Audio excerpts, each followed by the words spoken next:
We're live, apparently. Hello, good evening, welcome, all of you. Just clear one thing up. If you follow Conus Deloro, the fake one, on Instagram, whoever that fake person is, you're a wanker. And I will find out who you are because you could have used a much more flattering photo of me to share. That is for sure. So if any of you are on Instagram and you follow the fake Conus Deloro, please report it so it gets shut down. But I will hunt it down who it is. That is my new thing to do with my fucking free time. So I'll be finding out which bastard has decided he's going to start trolling people because it's not fucking cool, man. It's not cool. I'm not here to upset anyone either, you know. I'm just here to talk, have a little bit of banter. Hope you're all well. Hope you're all here and you're not watching some Streets of Rage fucking 4 stream and you're all here to listen to a little bit of chat. I've got one returning guest for you tonight, just the one, and one new guest. So, without further ado, to quote my mate, Big Mike Houlihan, I'll bring in my first guest. You might not recognise him, though. Say hello. Hello, everybody. Yes, had a change of set for you all. Really tied it up for this one. Yeah, I know. We've gone for the platinum background, didn't we? The only guy I know who collects platinum.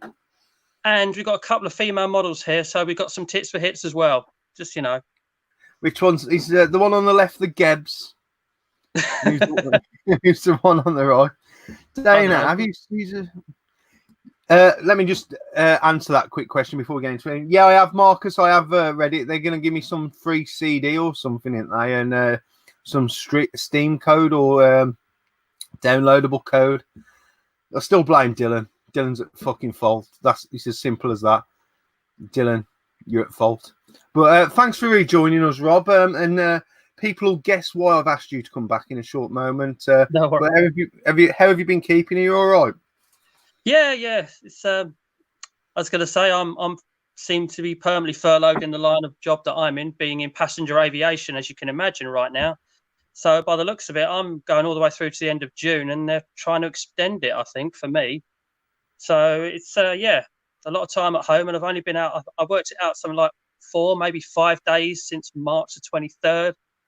So yeah, it's a lot of time indoors. But you know, I'm doing what I'm supposed to be doing. I'm staying in when I'm supposed to be staying in. So just trying to do my bit and do it right. Yeah, I'm not going back to work in any rush either. Not that I can get hold of any plaster anyway. Retro Bear reckons the one on the right is Octavia's kitten.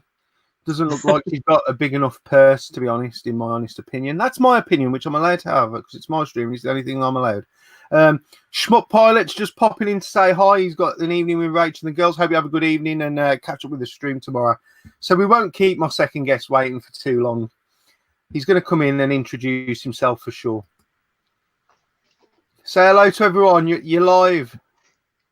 That's who I am. If you can read that. Willie Weeble. Or Duncan. Don't mind which. So, is this your first time facing a screen on YouTube or first time in a long time, am I guessing? First time ever on camera, I think, pretty much. It's never done a Skype. Because you have met tubers, so there are people who know physically what you look like. I didn't until we done our little testing earlier. It was the first time I clapped eyes on you. So this might be a big moment for the ones who haven't met you, who finally see the man behind the Weeble. Well, that's a big moment, but it's a moment. So come on, Dunk man, let me big you up. Let me. No, I'm not big. Big in height. I'm height. I mean, I'm 6'4", you know, but that's the only big thing about me on this channel. So, and you don't see that. So, but there's a few people I can see in the comments who are happy to see you, that's for sure. So just explain a little bit about your channel, because usually you're an off-screen presence, aren't you? I'm off screen all the time. I mean, basically, they're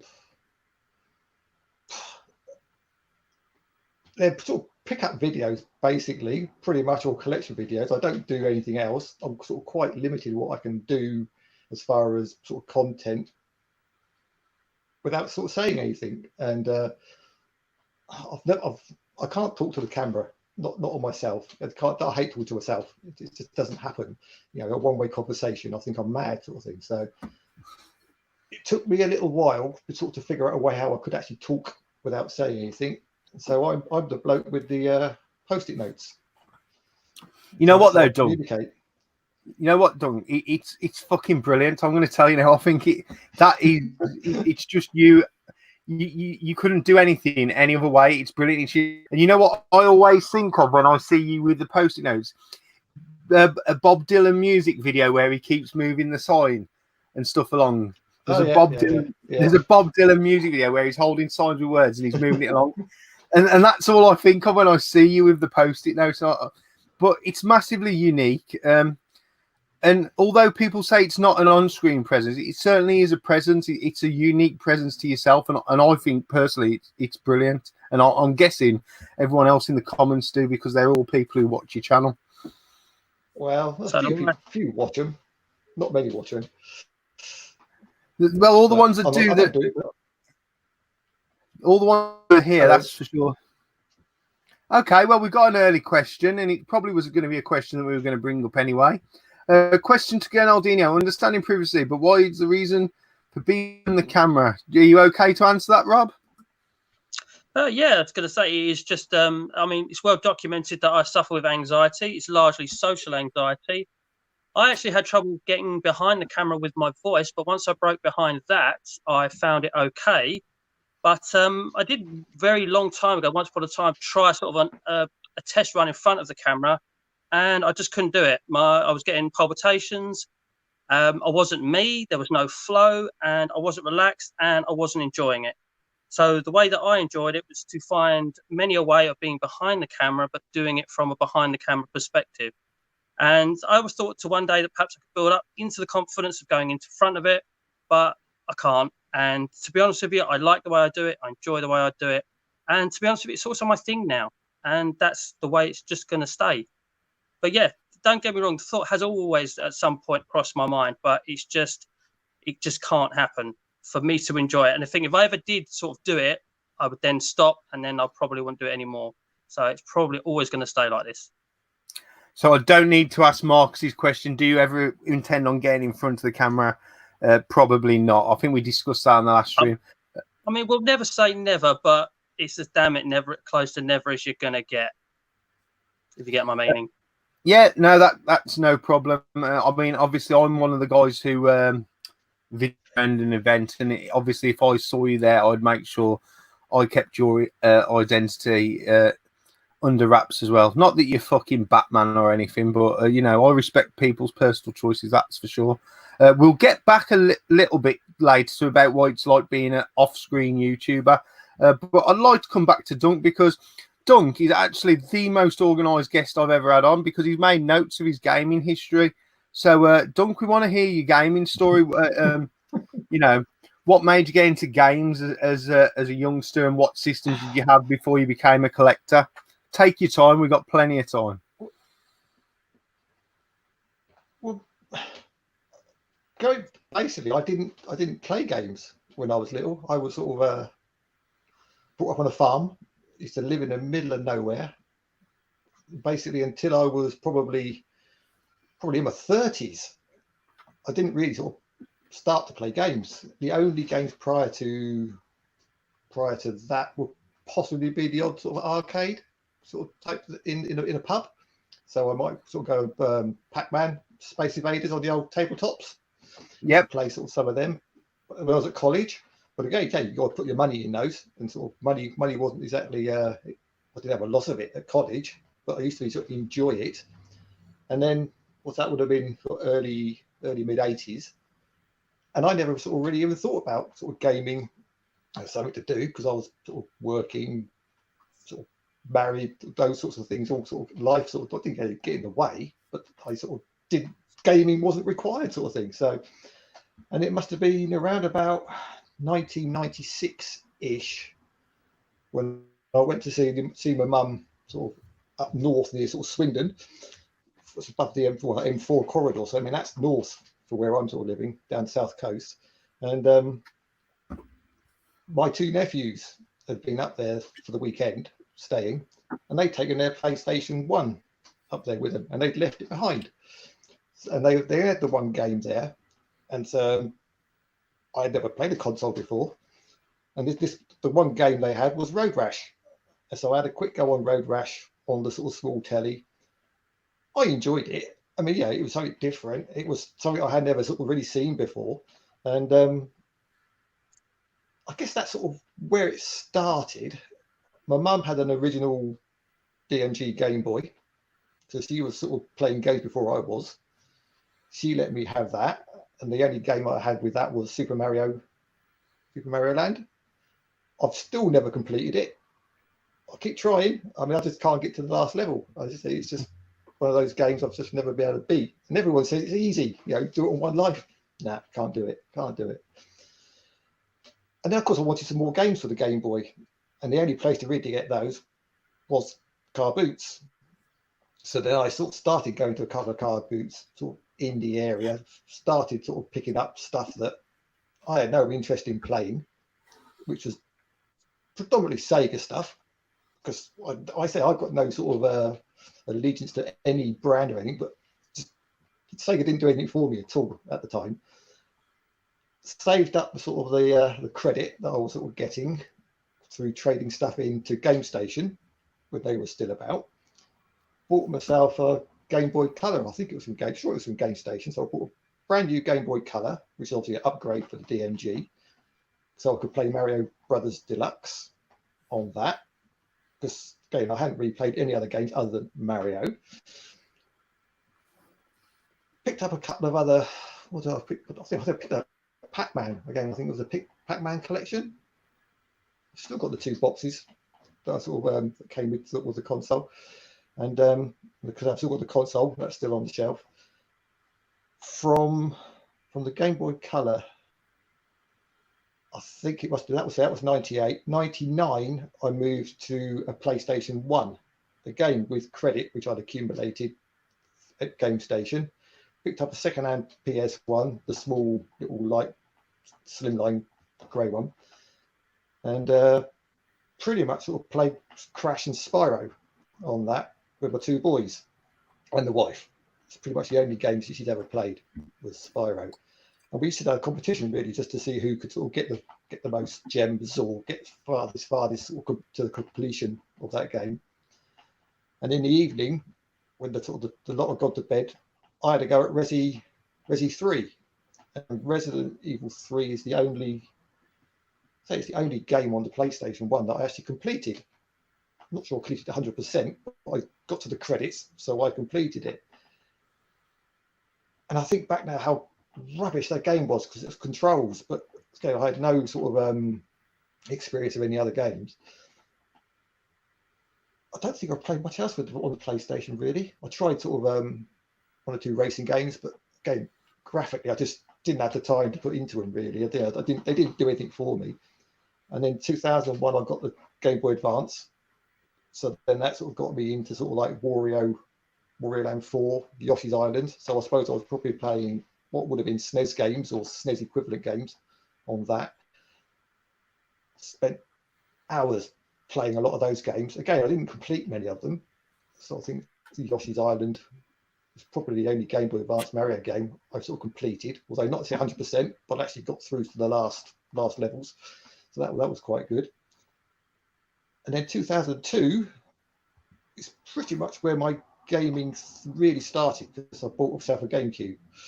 And while you're talking about the Gamecube, I'll chuck a question in because 2 UK, he says, question for Dunk, why the Gamecube? Yeah, Gamecube. It was the first console I bought with my own money. I actually paid cash for it because I didn't want to basically buy one from GameStation. At the time, Argos was selling them off cheap. I mean, I don't remember it being that sort of long into the sort of the launch of it, but they obviously didn't want to stock it anymore. So I ended up getting a brand new Indigo with what did I call it? I can't remember what game. I think it was Wave Race and Resident Evil, the remake. Couldn't get on with Resident Evil at all, and I think I pretty much swapped it for. What did I swap it for? Can't remember now. And I played Wave Race a little bit, but literally I went straight down to what was it, Comet, and I picked up Super Mario Sunshine, and basically played that to death. So that was sort of the introduction to sort of proper GameCube. And I was still going around the car boots. I was still buying, I was hoovering up absolutely everything sort of I could find sort of gaming wise that I didn't want to sort of play, which was Dreamcast, Sega Saturn, Master System, Mega Drive. Buying all those. I was buying consoles with 10, 12 games, paying sort of less than £10 for the bundles, taking them straight down to Game Station. They were giving me 16 quid for a console, and then I don't know how much sort of thing for the games. So when I look back now, I think, Christ, I put in so much money into what would be retro now. But okay, I can't be sad about it. So I'd say I've never had any sort of allegiance or anything, or what's the right word? Affinity with Sega. All that trade credit again just went to buy the newest GameCube games. So it was the F-Zeros, the Luigi's, Pokemon's. It would have been the Crash Bandicoots, Need for Speeds. Just bought all those basically new with the credit I had. I'm one of those people, when I buy something new, I don't get rid of it. So it just sort of basically sits on the shelf. I may not play all the games. I probably haven't played, I'll be like Tootie really. I've played 5% of the games, or even tried 5% of the games. But then I sort of, I got most of probably most of the big hitters, barring a couple which I couldn't sort of find at the time. And then sort of, was it 2003, a year after I got the Cube, they brought out the Game Boy Advance SP. So I had to have that one just as an upgrade to the sort of the GBA.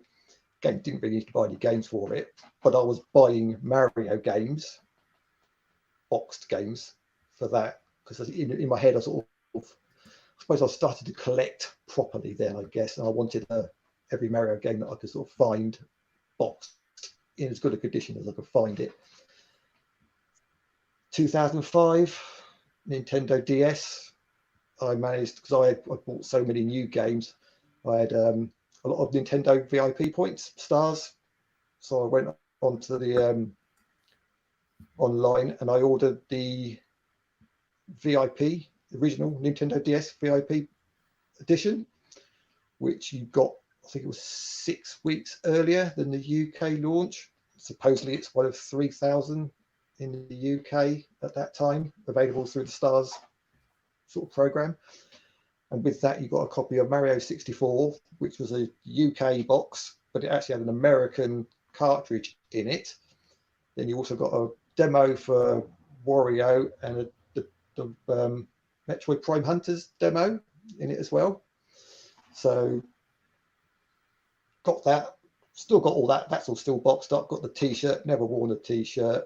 The bag that it all came in, that's all sort of say it's all sitting on the shelf. Started picking up again Mario games predominantly for the Nintendo DS, and at the same time as the DS, I pre-ordered the Sony PSP, so I actually bought that at launch as well. Again with credit this time from Game Station, and got Ridge Racer with that. Now it was a new console, but it only lasted, I think it was about 6 weeks, I think it was, and one of the shoulder buttons started playing up, and basically I couldn't drift the car in Ridge Racer, so it wasn't very good. So that went back. They didn't have any in stock at the time because obviously it had sold out. So basically I got a refund on that. I did buy another PSP second-hand one, pretty much mint. It must have been 6 months further down the line, probably. Still only really played Ridge Racer and Ridge Racer 2 on it. Never really sort of got into any other games. But again, it's one of those consoles I sort of picked up the odd game for. But so I've got a fair few of those. What else did I do? From then on, 2006, picked up an Xbox. So that was my sort of what I could foray into proper gaming, I guess. And heard a lot about Halo, so started playing Halo. Then these are all games that my boys wanted to play as well, because they were sort of obviously getting older at that point. 2007, invested in a brand new Wii, so carrying on the sort of like the Nintendo theme as much as anything else. Mario Kart, just basically blitzed Mario Kart all the time on that. I had hours and hours and hours online, offline. I had sort of like three game saves on that game, and one game was literally, one was online with the wheel, one was online without the wheel, just the nunchucks or whatever, and another one that was online trying to get the lowest score possible. So basically trying to lose every race, which was bloody hard. You try losing a race, it's really, really hard to do. So I got that down to 1 point, I think it was. You start at 5,000. So I've got one game save, which is say my online score is 1, and you can't get less than 1. So I never sort of I said, yeah. Then they stopped all the online stuff pretty much fairly quick. Upgraded from the Xbox to the Xbox Arcade with the HDMI in 2008. So then the boys wanted to be playing sort of Call of Duty 4, such like. So yeah, they were into their multiplayer type stuff. I was more interested in playing like sort of Orange Box, those sorts of Half-Life. So that's another game, one of the few games I've completed.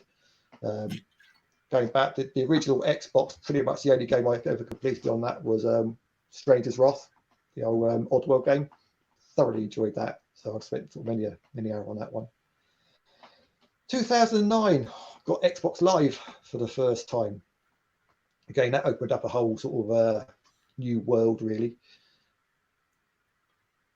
Obviously, I had to have a sort of a gamer tag, and that's where sort of Willy Weeble started. Really, was pretty much on Xbox Live. So I can tell you where the name comes from now, or we can save that to later. We'll come back. We'll keep them waiting for the name for a little bit longer. Yeah. Can't give us all at once, Dunk. We can't give us all at once. Oh no. Right, and then from the Xbox, sort of, which was the arcade, I went sort of upgraded, if you want, to the Slim, because mine never actually died, but it was sort of getting a bit noisy. That was the 2012, I think it was. So it wasn't a launch one or anything. It was just sort of a couple of years after it had launched. Played a lot of racing games on that. 2013, 3DS XL. I finally sort of got that one. Game wasn't anywhere near launch, but so I wanted an upgrade. Quite fancied it, sort of the larger screen, bright and everything else, and sort of Luigi's Mansion tickled my fancy, so I sort of picked that one up, played that. I also bought a Wii U that year, and again predominantly for the Mario games, which I think I've pretty much got all of them now. Although I don't play as much of them as I used to do on the little sort of handheld sort of thing. 2017, Xbox One. I managed to pick up one of the Elite consoles when they were sort of reducing them. I think it was I paid 180 quid. It sort of obviously came with the Elite controller and that, so I was quite pleased to get that bundle. And that's the console I'm still playing on at the moment, Xbox wise. And then December 2018, I got a bit of a money bonus, so I sort of splashed out on a Switch, which probably didn't touch for. Well, I played a bit of Mario on that. I played about 4 hours of Zelda, and then I didn't touch it for about a year and a bit or whatever. And I've just picked up Animal Crossing, and I'm basically playing that most evenings now. So the Switch is not getting a lot of love. It's only just recently been plugged into the telly in the last sort of 2 weeks with Animal Crossing. So that's pretty much my gaming history. So basically, Dunk, you were doing the old CX flipping roulette and trading in long before any of us, man. You were doing it back at Game Station days. Yeah, that's virtually everything. Most of my stuff, the Xbox, the PSP, most of the original Gamecube high-end stuff. Actually, I bought another handheld from Game Station. I can mention that one later on. I got a lot of stuff from Game Station. through credit, and so it was all got the booty, and it was all dirt cheap, and it was the easiest way to make money. And I was making a lot more money then on the trades than I am. It's obviously the CX now, but I look back at what I traded in, and you'd be horrified at the piles and piles and piles of Sega stuff that I junked in there. We'll try not to upset the Sega fans too much, but I noticed a few thumbs up from Rob when Xbox was mentioned, because I know Xbox is massively one of Rob's passions. I've got a quick question for you both. So what we'll do with the questions, if it's for both of you, I'll go to Rob first on my left, and then down to you, Dunk, if that's okay. It's from your mate, Big Game Al, Planet Retro. Question for both. How did it feel for Rob and Duncan meeting at London Gaming Market as both are off-screen tubers? So you both, like, up until today, like, not many people have seen Duncan unless you're on his Facebook, etc. So just talk us through that then, Rob. Well, of all people, Al should know, really. Obviously, I think he wants you to tell the story. That's why. Al, being as insane as he is, and obviously agreed to meet up with Al on the day of the London Gaming Market. I call him Mr. First in the queue, because that is literally what he wants to be at every event. I think he was first in the queue at Donny, from what I remember. But obviously we was first in the queue. We got there ridiculously early, queuing up, waiting for got at least half hour beforehand, I think. And then about a bit closer towards the event opening, Dunk came over. Obviously recognised Al. He's nowhere going to recognise me, is he? I wasn't even talking. So just turned around and said, "Oh, I don't suppose you know who I am, do you?" And with that, Al actually did. He said, "Yeah, I do. You're Dunk. You're Willie Weeble." And of course, I didn't know what Dunk looked like. Dunk didn't know what I looked like. But all of a sudden, there's two faces that now know what each other look like. It just took me to introduce myself to him. And then it was easy, wasn't it? It was just a casual chat after that. It's just like three gamers again talking to each other. But it's always a pleasure. It's always a pleasure to meet new people. And Stephen, I'll admit, it's nice to see a face when you don't see a face. So, pleasure to meet you, was Dunk. Yeah, well, same likewise. I mean, I was quite surprised I didn't recognise your voice, but I mean, I quite often listen to stuff on headphones and everything else, and voices don't always sound the same anyway. And I'm not necessarily listening to the person per se, or their accent or whatever. I'm more interested in what they're saying rather than sort of saying their accent. So I'm not going to remember something like that. But I'd pick up your voice now. Yeah, I've always found there's no in between to recognising my voice. People either get it straight away, or they just, "No, sorry, mate, don't know who you are." There's no, "Oh, I know that voice," and working out. I always find there's no in between. Either know it or they don't. And I experienced that at Donny, didn't I, Dana? Yeah, I didn't have a fucking clue. They started showing me his hands. I was like, "Why is he some hand model or something?" But I'm exactly the same as a Dunk. Like, I'm listening to what you're talking about, not how you sound, sort of thing. You know what I mean? I'm concentrating more on what you're talking about or looking at the item than how you're saying it. Plus, all you fucking Southerners sound the same to me, and all the Northern lot, they all fucking sound the same. I can't understand half of them. If you're from Yorkshire, I ain't got a fucking Scooby what you're saying. That's just upset 90% of my viewers, but I couldn't care less.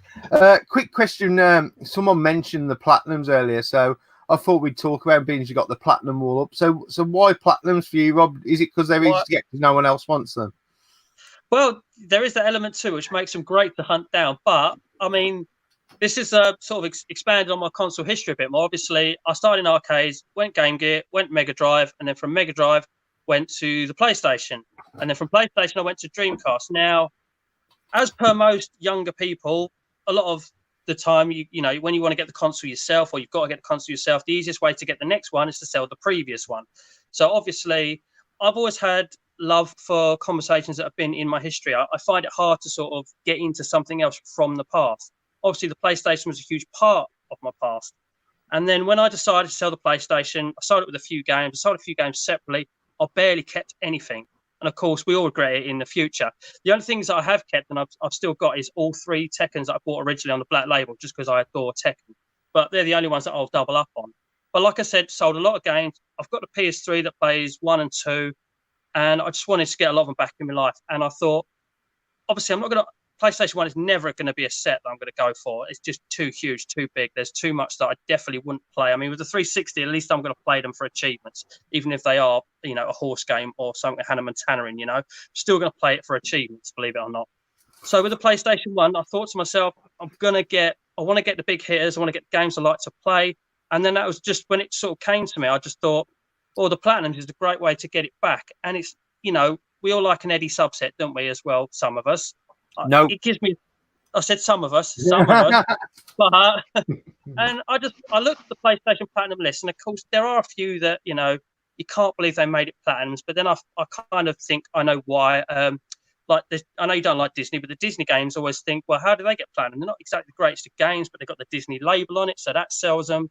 I always pick on 007 Racing, which is a horrific game, but it's got the 007 on it. So, yeah, it just become, I thought, a great set, I thought, to go for. I'll get all the big hitters. They're generally cheaper because, you know, people, for some reason, frown on them. But, yeah, when you go into the gaming market, it's brilliant because people always put them in amongst the black labels because they're alphabetical order. So if you're looking for them, they stand out like a sore thumb. There's no real hunting to do there. And, of course, they are cheaper. I mean, there are 3 exceptions that are quite pricey. Talking to Eddie about it last night, and yeah, I'm gonna have to pay like about 40 to 50 quid probably for each of them, potentially. So they're not all like that, and of course they're not the ones that appeal to me the most. Isn't it always the way? But again, I like to think that this is a fine example. Yeah, they look like an eyesore on your shelf if they're mixed in with your black labels. But if you separate them from your black labels, have them as a separate thing, I know it might do some people's, you know, alphabetizing OCD thing, but separate them, put them all together, and I think of all Platinum cases, greatest hits, essentials cases, yeah, they look the bollocks, and they're the only one that looks the bollocks. And I just thought, yeah, I want to get them all, have them all lined up together, and they'll look amazing. And to me, they do. So, you know, I just think there's many pros to get in the Platinums. What I was going to say is Tomb Raider's really pissing me off, Rob. Yes, I need help with this, and you know of another one as well, didn't you? We talked about it in like Driver 2, and you come up with a good theory about this. I want to know why they did this. There is this Driver 2, and there might be another one, but for all the hunting I've done, you know, all the research I've done, all I've done is, you know, looked at everybody else's research online, basically. I cannot find a reason as to why they made Tomb Raider with the white writing and Driver 2 with the white writing, and I think there might be a sales reason behind it. From what I've learned... I reckon they went double platinum because they were both two of the biggest selling games on the PS2. I reckon it's a double platinum thing. You know, the one thing I can't understand though is you'd think Tekken 3 would have the white writing, but it doesn't. But like, I don't think that sold anywhere near as many copies as Tomb Raider or Driver 2. They were two of the hugest games on the system.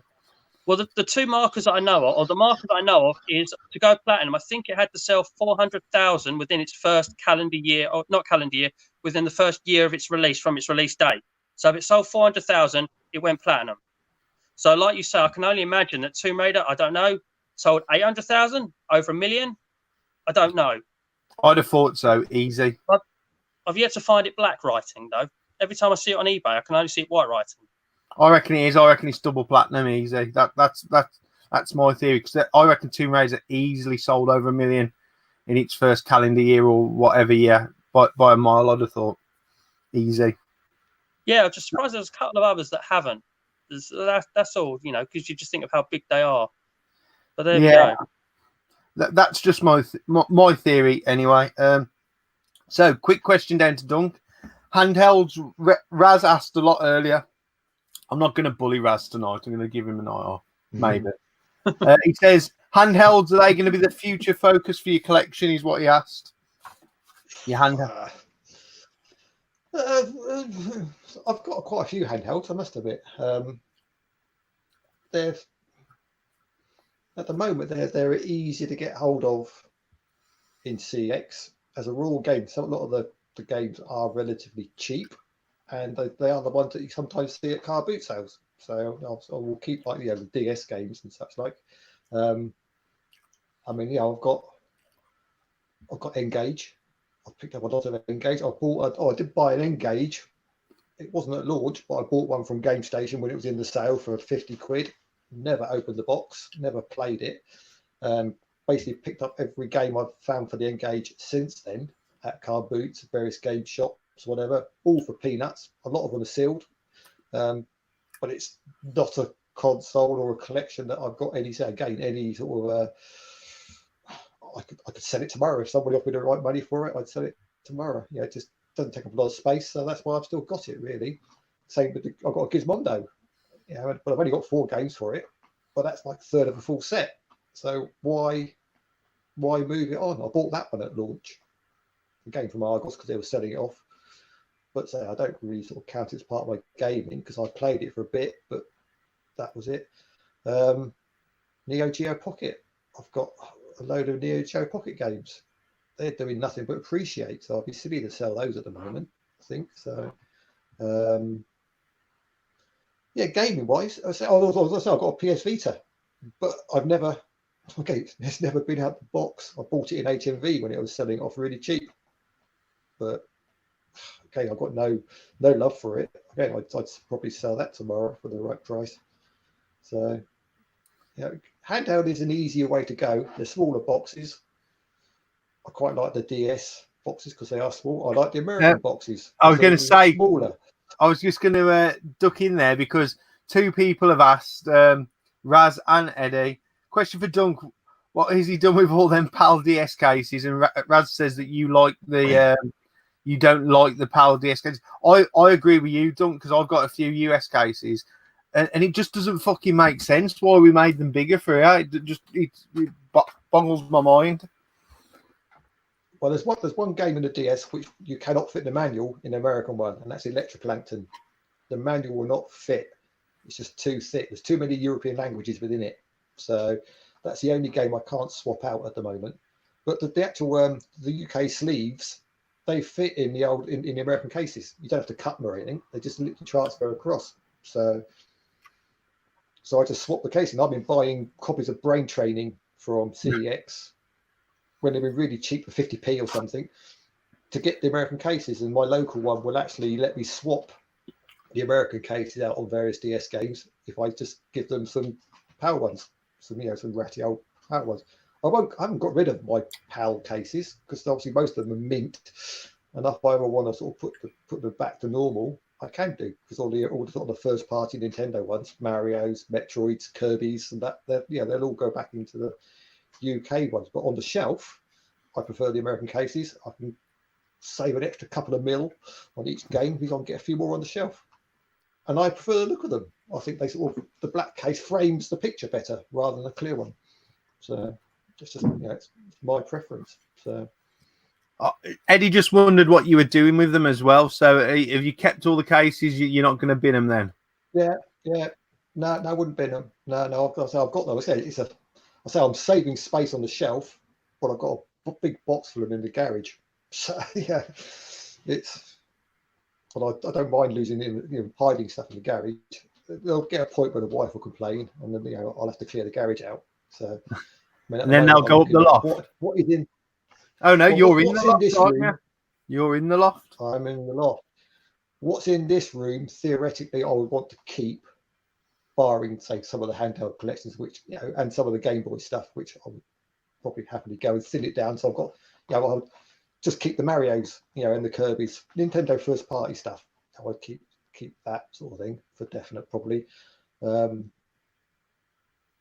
mean, my boys, they're both into gaming, not collecting. I mean, they're the new generation. They want a new game, they sell the old one to trade it in. They've got their interest in actually having a shelf full of games, and they've downloaded stuff now. Anyway, they're not worried about having a physical copy. They have no sense of sort of what I think is to buy a downloaded copy is a waste of money to my mind, because I say if I don't like it, I want to trade it in. So I've never downloaded any games, never. Yeah, on free ones on Xbox Live. Yeah, I use the Game Pass. So that doesn't bother me so much. But if I'm paying money for it, I want a physical copy. That's for sure. I've got a couple of questions for Rob. Let me scroll back up to them. One is from, I think it was Darth Steve. Which are the expensive platinum games? And someone asks, I think it might have been Dylan, how many are in the platinum collection? We'll start with how many there are. This is again, somebody else's work that I found online. I'm not taking credit for it. I'm led to believe there is 163 platinums. This does include one platinum, which, according to the website, was released in France only as a platinum. That was Lucky Luke. That is one of the 3 hard ones to find. The other 2 is it's not necessarily hard to find, but the Digimon game is in platinum form, quite hard to find. I think I see there is one copy of that on eBay at the moment, and it is 40 quid, but has no manual, so I won't be buying it. I won't be buying it because it's 40 quid as well. It's not a game that's high on my list. And the other one is that Eddie brought up was Star Wars Jedi Power Battle, I think. That one, again, it's not too hard to find black label, but platinum label it is. So sorry, what was the other one? That was the how many? No, that you was telling me what were the expensive ones was there, weren't you? Yeah. Someone wants to know how many. Oh, right. Yeah, I believe those 2 are the expensive ones. Funny enough, the other ones that I'm having trouble tracking down, and I kind of, believe it or not, wish I bought it now. And this is where my investigation goes a little bit further, because I'm starting to think some others might be region-specific as well. Because all the FIFAs went platinum, all the way up to 2005. And the only 2005 I've ever seen on eBay was in Germany. It looked pretty much German written on there, and they wanted 25 quid for it. So I did actually pass on it, but it's the only one I've ever seen. I've also yet to come across 2003 and 4, and I think I've seen 2002 once. Everything else before that, not an issue. But so I also think that, believe it or not, some of the FIFAs are going to be hard to find as well. So I can imagine that FIFA would have sold loads beyond the first year and on and on and on to the point it went platinum, so they made some. But by that time, everybody had it. So I can imagine, and obviously it's not really a popular game to rebuy once the year's gone by. So I can imagine that some of those might be tricky to find. I've actually picked up my first one, but it's 99. So there's a spoiler for the next pickups. But I haven't got any, apart from that one, I haven't got any of them. So, yeah, I think they might be a trouble to find as well. But, yeah, those 3 I mentioned are probably the pricey ones at the beginning. About 40 quid a pop each. Also, Russ said, did Spice World go platinum? I think it just missed it. I think you didn't buy enough, Bear. Sorry, mate. Brilliant. I'll tell you what, I bet Retro Bear is going to be really chuffed because they're remastering Tony Hawk's 1 and 2. I found out today. Are they? Yeah, it's been posted all over Facebook. September, coming to PS4, Xbox, remastering of Tony Hawk's 1 and 2, Pro Skater, which I'm buzzing about because I love those games. Yeah, it was 4 on the PlayStation 1, I think, wasn't there? And they all went platinum, all 4 of them. If there was more than 4, the first 4 went platinum, if there is more than 4. But I'm not aware how many 4 was the last one. 4 was the last one released on the PS1. And I think it might have been the first one that was released on the PS2. I may be wrong. Because there was obviously the crossover period. Yeah. But also, there was another question for you, Rob. Let me scroll back, see if I can find it. I may have missed it, though. So how many in total are in the platinum then, Rob? 163. If you count that French one, or the one that was just released in France, i.e. it wasn't made available in the UK to start, there's 163, I believe. Right. Here's the other question. It's from Goodwin's Place. Question to Rob. In his Fighting for 5 Life series, it's a great idea. If I pick up an extra life, is that cheating? It's literally 5 lives in it. If you picked up 20, it doesn't matter. You just do the 5 lives. Am I correct? It is just the 5 lives. Like in the first Streets of Rage, which was the first ever episode I'd done, everybody would have probably earned an extra life through points because that first one is always very low, isn't it? It's like 5,000 points, and you pretty much get that for finishing the first level. So, yeah, it is just strictly a 5 lives thing.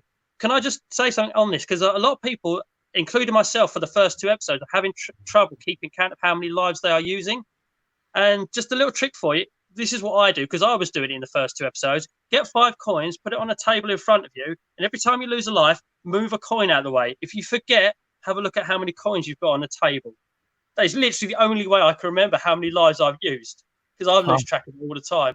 Poor old Scott, Steger Zombie, putting a blinded run on Final Fight with only 4. Didn't realise he had another one left. He only used 4. So, yeah, I think Retro Red Steve went over. Yeah, I think Retro Red Steve had about 25 lives in his go, to be fair. What is he only went over by 1.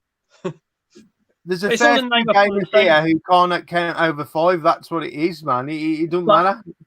the whole idea of the series is it's not a competition. It's all in the name of fun. So if you miscount, we'll see how well you did with 4 or 6. It don't matter. Do you know what? I honestly didn't think that Final Fight would catch on as well as it did, because that when it went to lockdown, I was worried about people having a copy or getting access to a copy because it wasn't as widely released as some other games. So I was originally going to do Streets of Rage 2 because I thought, well, everyone will have a compilation of that. So I'll do that. And then all of a sudden, Streets of Rage 4 come out, and I thought, well, it's already, Streets of Rage as a whole is already flooded on YouTube, and people are probably going to not want to play Streets of Rage 2. They're playing 4, so I'll change it, and I will try Final Fight.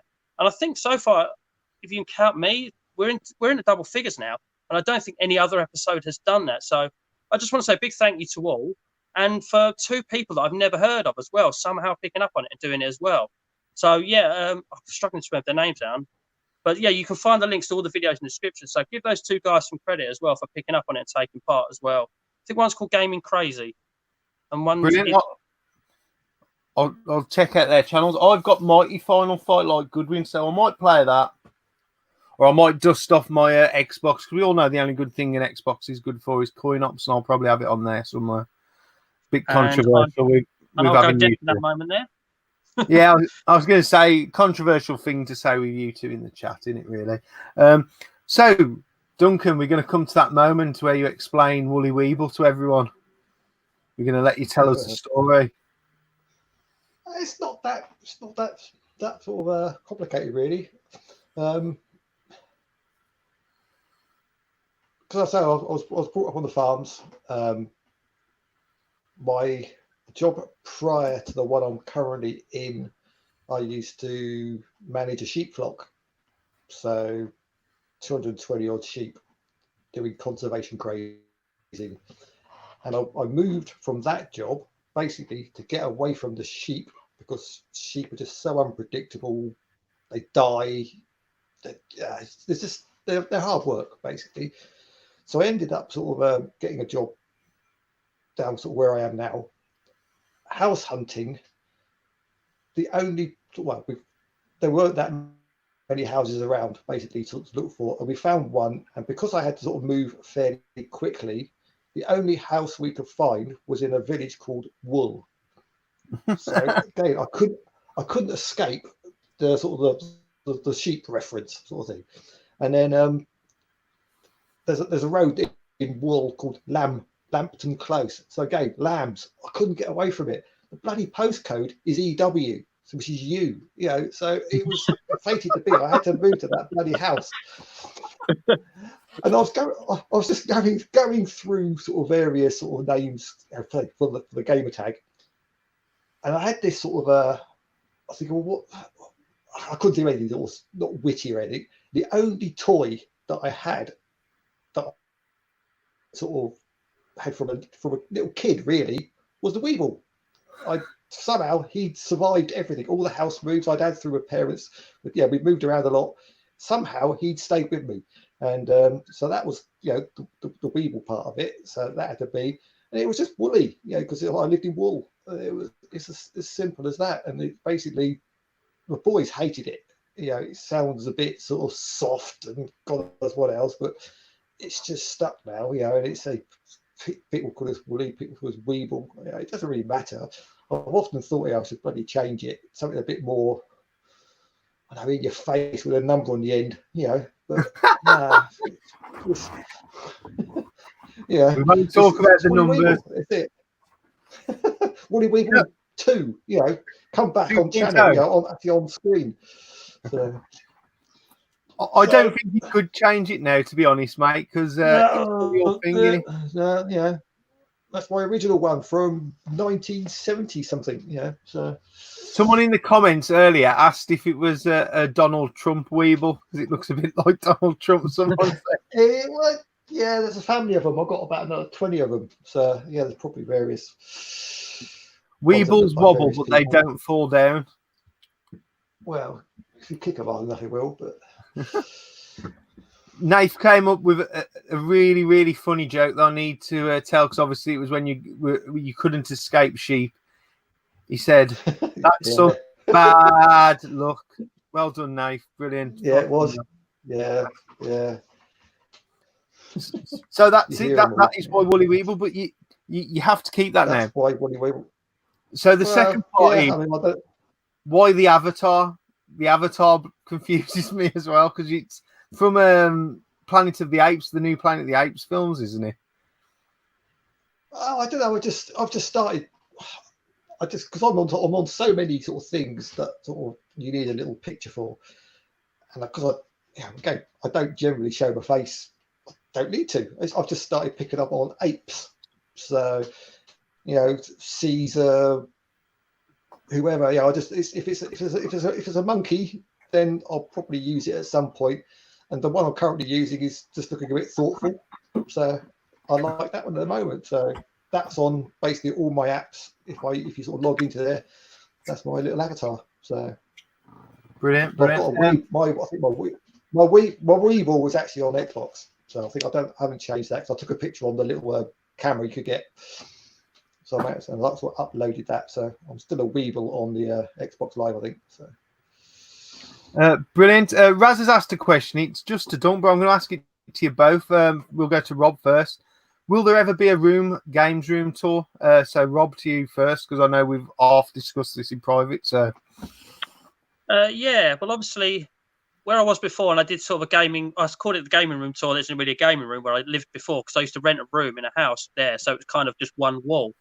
But obviously, where I've moved to now, I live in a reasonably small flat, literally just a bedroom and an open plan kitchen and bathroom. So basically, and I live on my own as well. So an open plan bathroom, open plan kitchen, and and a bathroom. I haven't said there's a bathroom in it yet. You probably think I've pissed in the sink if I don't mention I've got one.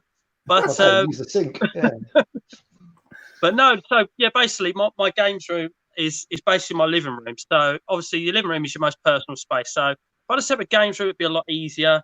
But it's the room that I live in. I know we don't all care about dislikes as such like that. But when it's my own proper personal space, my living room, I kind of would maybe take it a little bit to heart when normally a dislike doesn't bother me in the slightest.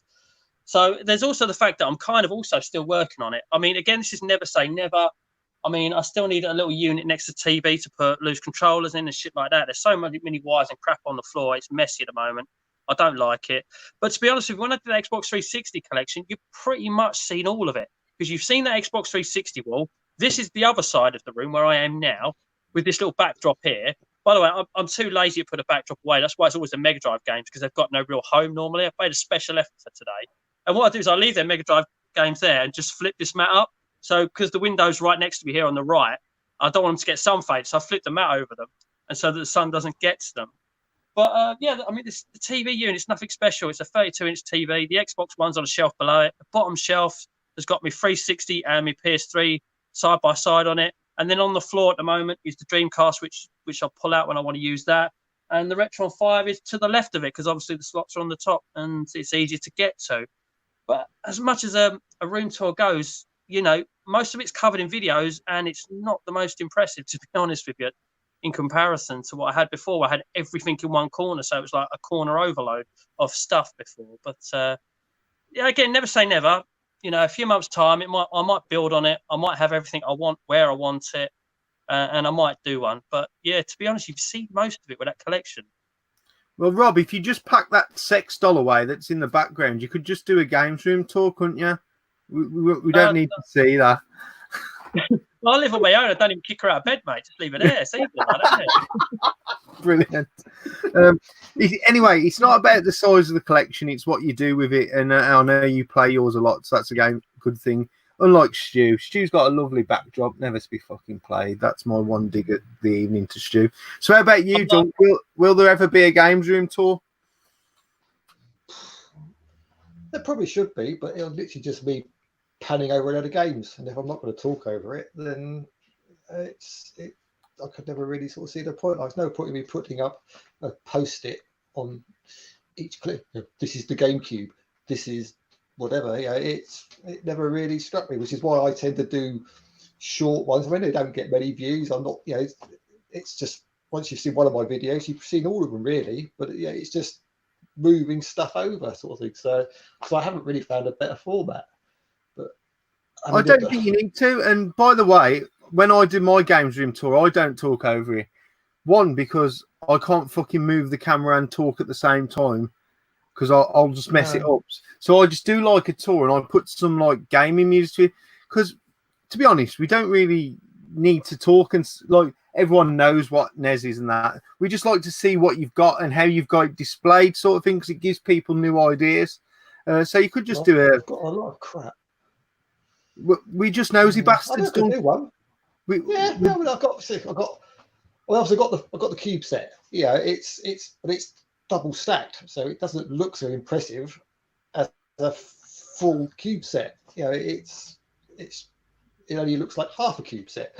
So I can't read. There's no other way to display them because it's tiny at the moment.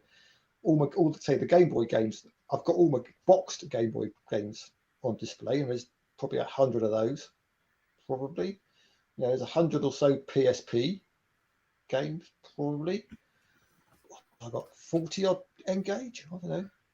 I've got about 3 NES games, about 4 SNES games, 2 N64. You know, they're quite hard to sort of to pan in on, really, because I'd have to literally sort of like stop, grab them off the shelf, show them, sort of put them back. It'd be sort of a very, very bitty. And I've got lots of big box stuff, which is sort of piled up, and that's always quite hard to scan over.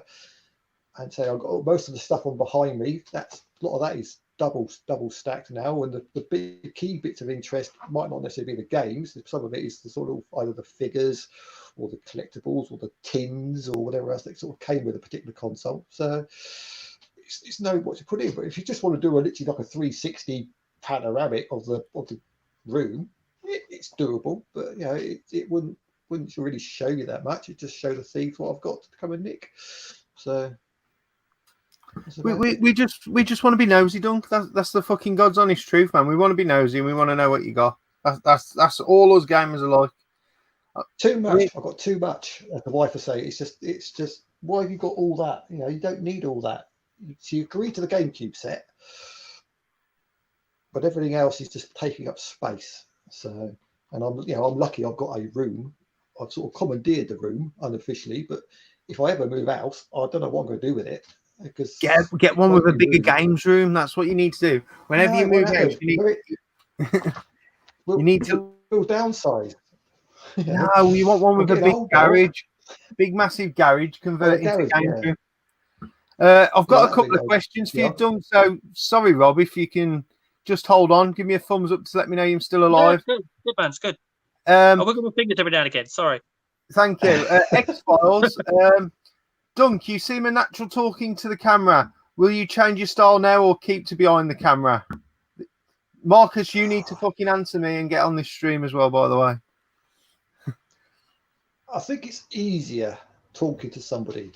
I say I've never been good talking to myself. I've never ever been very good with like role play stuff, where you sort of go into a sort of stressed situation. You know, health. I do a lot of health and safety at work, so you know, first aid training and stuff like that. I hate the role play, going and doing the breath of life and all that. Can't stand being in front of. To my mind, talking to myself is much along the same sort of thing. It just does not feel comfortable. And I feel like I'm sort of stumbling from my words and such like.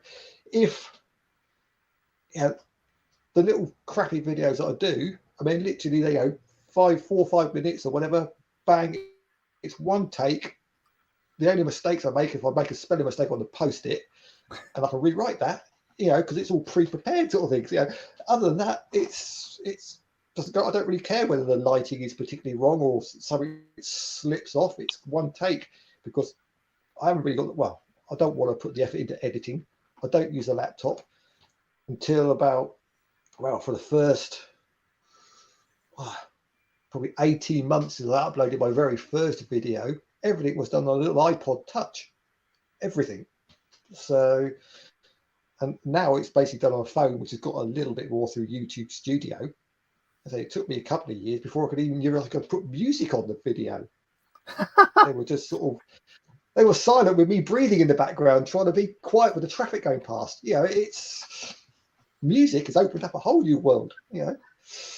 I think definitely you probably should stick to your style because that's you and that's who you are. But what I would say is every so often get on someone's stream and do something like this and keep the. I've tried. I've been on. Go on, mate. Carry on. I've been on Kevin Wolford.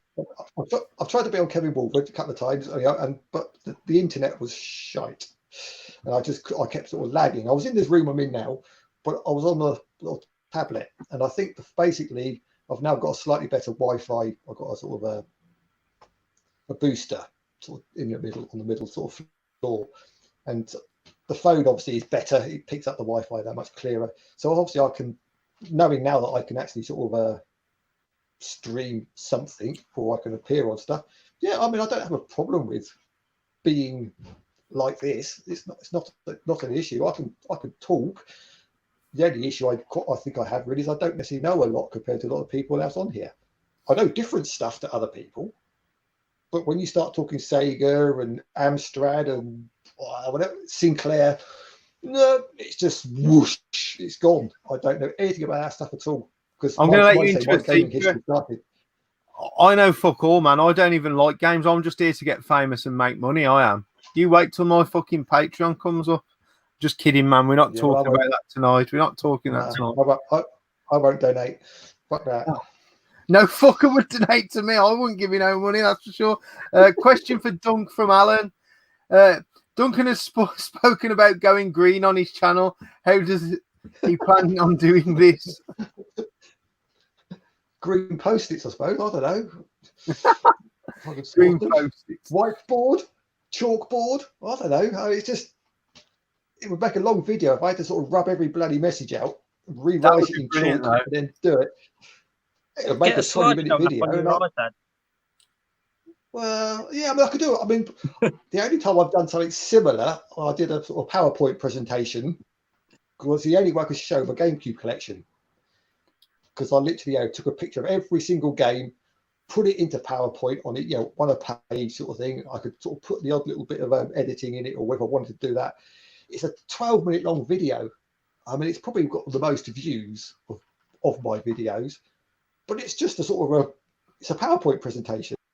And the only music I could find, because I only ever use YouTube music, because that's the only one, and I always choose the music basically to the length of the video, which is why it's never the same track. It might be a complete load of rubbish, but it just matches the length of the video. So it could be country, could be jazz, could be whatever, dance. If it's close enough to the video length, that's why I use that music. That's the only reason. So. Brilliant. And last question for Duncan, then I'm going to throw one to Gurney. It's from a lad up north, 89. Can we lose the 89, please? We don't need those. Fucking I got bullied out of my numbers, so I'm going to bully everyone else now. Dunk, what is your favourite game on the Cube? I assume he means the GameCube and not like the Philip Schofield TV. Yeah, a favourite Cube game. What do I spend the most time on? I mean, I really enjoyed Resi 4. I mean, I completed that, but that was pretty much the only Resi game I really sort of threw myself into. What else have I really played? Need for Speed Underground. I played a lot of that, and say Mario Sunshine. I played a lot of. I've tried. There's a gun to your head. There's a gun to your head. I'm about to fucking pull the trigger. What's your favourite game? If I could get back into it again, Resi 4. Okay. I think that's being remastered as well. It's not the most expensive game, but yeah, no, but that's the Cube game, But if I had to pick one off the shelf, it's got to be Cubeable, because that's the one that's worth the money. That's the one I would save if the house burned down. Yeah. Fair play. And it's not PAL. So we're going to swing back to Rob. It's going to be a question for you both. Rob, obviously, last time we covered your YouTube journey. So when we drop down to Dunk, if Dunk, you can add that bit. But I want to know what it's like being an off-screen presence, Rob. Obviously, you've been massively accepted into the community, but do you think it's been more of a struggle for you? And also, tell us a bit more about the future of your achievement hunting, being as I've opened a whole new world for you now, Rob. There's still a few tech issues going on there, but we are ever so close now. But it's I mean, if you want to talk YouTube, obviously you're bringing up the achievement side of things. My initial plan when I first started my YouTube, journey and ideas and things like that was just to solely become an achievement hunting channel. And then obviously I developed into what I was watching. I feel, sitting here now, I feel like I should be putting a game there. I'm proper set up here. But yeah, sorry. What was the question exactly again? Just like, what's it like being an off-screen presence? Did you feel sorry, like obviously you've been accepted into the community, but do you feel it may be more of a struggle? I know sometimes you feel like not that you're not accepted, but like maybe people question you for being an off-screen presence. I don't really know how to word that in a way not to sound rude and or offend, if you know what I mean. No, it's all right. It's, I think it's more engagement thing, isn't it? Obviously, if you're off screen, you've got to work on your engagement a little bit more, because at the end of the day, if you just want to talk about something, you can just sit in front of camera and talk to it, and people be engaged because there's a face there talking to them. So if I wanted to just talk about something, I'm always thinking, right, I either need to basically not shut up, no long pause, or I need to have visuals and they need to keep changing. I don't know if you know, when I do a pickup, I literally, when one game is leaving, you'll notice the next one, boom, is straight in, because I kind of think you need that engagement for people to sort of to hold their interest in what you're sharing with them. So there is that to it. I do think, I must admit, I think it takes longer, but that's only understandable. Again, you're not seeing a face, you're not engaging with a face, so it can take longer. But I like to think that this is going back to, the on-screen presence, do you need to appear? The personality as well can come across. Like, I mean, Dunk doesn't even talk, and yet I still feel that he's engaging, in what he does. And I find what he does interesting to watch. And again, I don't know if Dunk does it like I do. The visuals, they're always changing. There's no long pause to what's on the screen. Sometimes I leave my hands there and just sorry, Katana. I'm gesturing, like that. To just, you can't have a still frame too long, and I'm always thinking of that. But no, I think it'd probably take me longer, but I don't think it's affected how people have, accepted me. But I'm also a little bit more gracious that they have, because it must be harder for them to as well. So I mean, my plan is now, I've been to an event. I've been to London Game Market where there were not met a few of you there. I went to Donny, loads of you were there. I am busting, by the way, to go to Revival. Absolutely busting. I'm very fortunate that I've met Al, because obviously my driving issues and my anxiety. No. You're the only person who's ever said that in their fucking life. We all rag on him a little bit. But I'm going to give him some credit. I am fortunate I've met Al and that he lives 20 minutes away from me. And he's very kindly offered now to take me to events. That's a huge deal for me, because, have Donny, you fucking seen him play Gran Turismo? We'll get on to that in a minute. But that's a huge deal for me, because to go to Donny, I had to take an extra day off work, because I only got 2 off at a time. I was actually working then. So I had to pay for a hotel to travel the day out. Before the day out, it's a huge expense for me. So it is a big deal for me that someone has agreed to do that for me. Just another example of how great this community can be. Everyone does help each other. Like I say, I've watched his Gran Turismo videos, and it is a little bit worrying, but I'm sure he's fine on the road. What's even more worrying is he did Destruction Derby, and every pun intended, absolutely smashed it. So he's bad at a game where you drive properly, and good at a game where you have to drive really badly. And I'm going to get in a car with him. But no, honestly, I am grateful at the same time. But no, I'm busting to go to Revival, because I know the presence of the community there will be much larger. There are so many names I could rattle off to you now that I would love to meet, just shake hands, say, love your content, all that sort of stuff. Great to meet in person. I'm worried about rattling off a list now, because I'm worried I'll miss someone. I'd love to meet Scott, Sega Zombie, Retro Red Steve. Just a couple of names that popped in my head straight away. Donny was a major influence in my decision to change from going to the Leeds gaming Leeds, the arcade club meet, which turned out to be great in the end, because it never happened. I don't mean like that. It turned to be a great decision because it never happened. So I went to Donny because obviously about TMB. Only Eddie was going to Leeds. 5 of the 6 of us went to Donny. I know you were going to both. I really did want to meet Tootie as well, and I knew you weren't going to Leeds, so he was another reason I wanted to go. Just again, I knew the presence. Scott was going to be there. Scott Glory Hunter, obviously Xbox achievements. I wanted to meet Scott and talk to him about Xbox and achievements. So yeah, Donny was absolutely great for me. I think Revival is the next thing. I think that has correct me if I'm wrong, that probably has the largest community presence. So that's the one I want to go to next. YouTube gaming community presence, I'd say Revival's one of the biggest next to Blackpool. Blackpool's like the pilgrimage, probably, I'd say, that we all do once a year as well. With your social anxiety, I don't know how you feel about it. The bigger the room and the more spread out people are, Blackpool would be better for you because Revival is really tight and enclosed, if that makes sense. Oh, it's not the size of the room. It is literally the newness of the person. Every time a person is new, it's getting past that barrier every time. Like at Donny, I had to find one of the TMB boys straight away. I had to, because I've been interacting with them for a hell of a long time, since day one. And I went rolling around and I saw Eddie, and I was fucking shaking like a shitting dog. You know what I mean? I was absolutely petrified. So eventually I did it, and we broke the barrier. And then he took me around and introduced me to a load of people. And then Nath just worked out it was me and came over. And then I started to loosen up a bit and have a little bit more fun with people I knew next to me, that actually knew who I was. And obviously I came over to your stall, and that was brilliant at that time, because, loads of people had all congregated at once by then. And, there was Al there was Cole's Room 70 was there, wasn't there? There was loads of us, and it was just brilliant. So it's a new battle every time I meet someone new, but it kind of helps in a way that, and I've known these people for some as long as 18 months now. I started January 1st, 2019, kind of got into it about 3 or 4 months later, and it's just grown from there. As I say, yeah, there's several people now I would be comfortable going to, I think.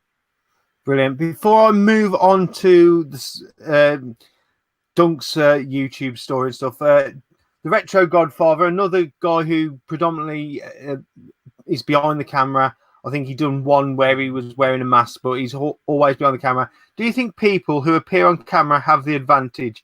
People do like to see people, but what works for one may not work for another. Just your quick opinion on that statement, Rob. It's not far wrong, to be honest with you. I do think to be on camera is again, it's easy to engage with, so it's probably easier. I mean, if you're looking to be one of those people to grow an audience, then you're going to have to go on camera. But for me, it wasn't about that. It was about doing the hobby, sharing the passion. If we've got these large collections, we want to show them off to a degree, and that's what I wanted to do. Even though I did actually start off with the achievement side of things, because that's another sort of side to gaming that I'm passionate about.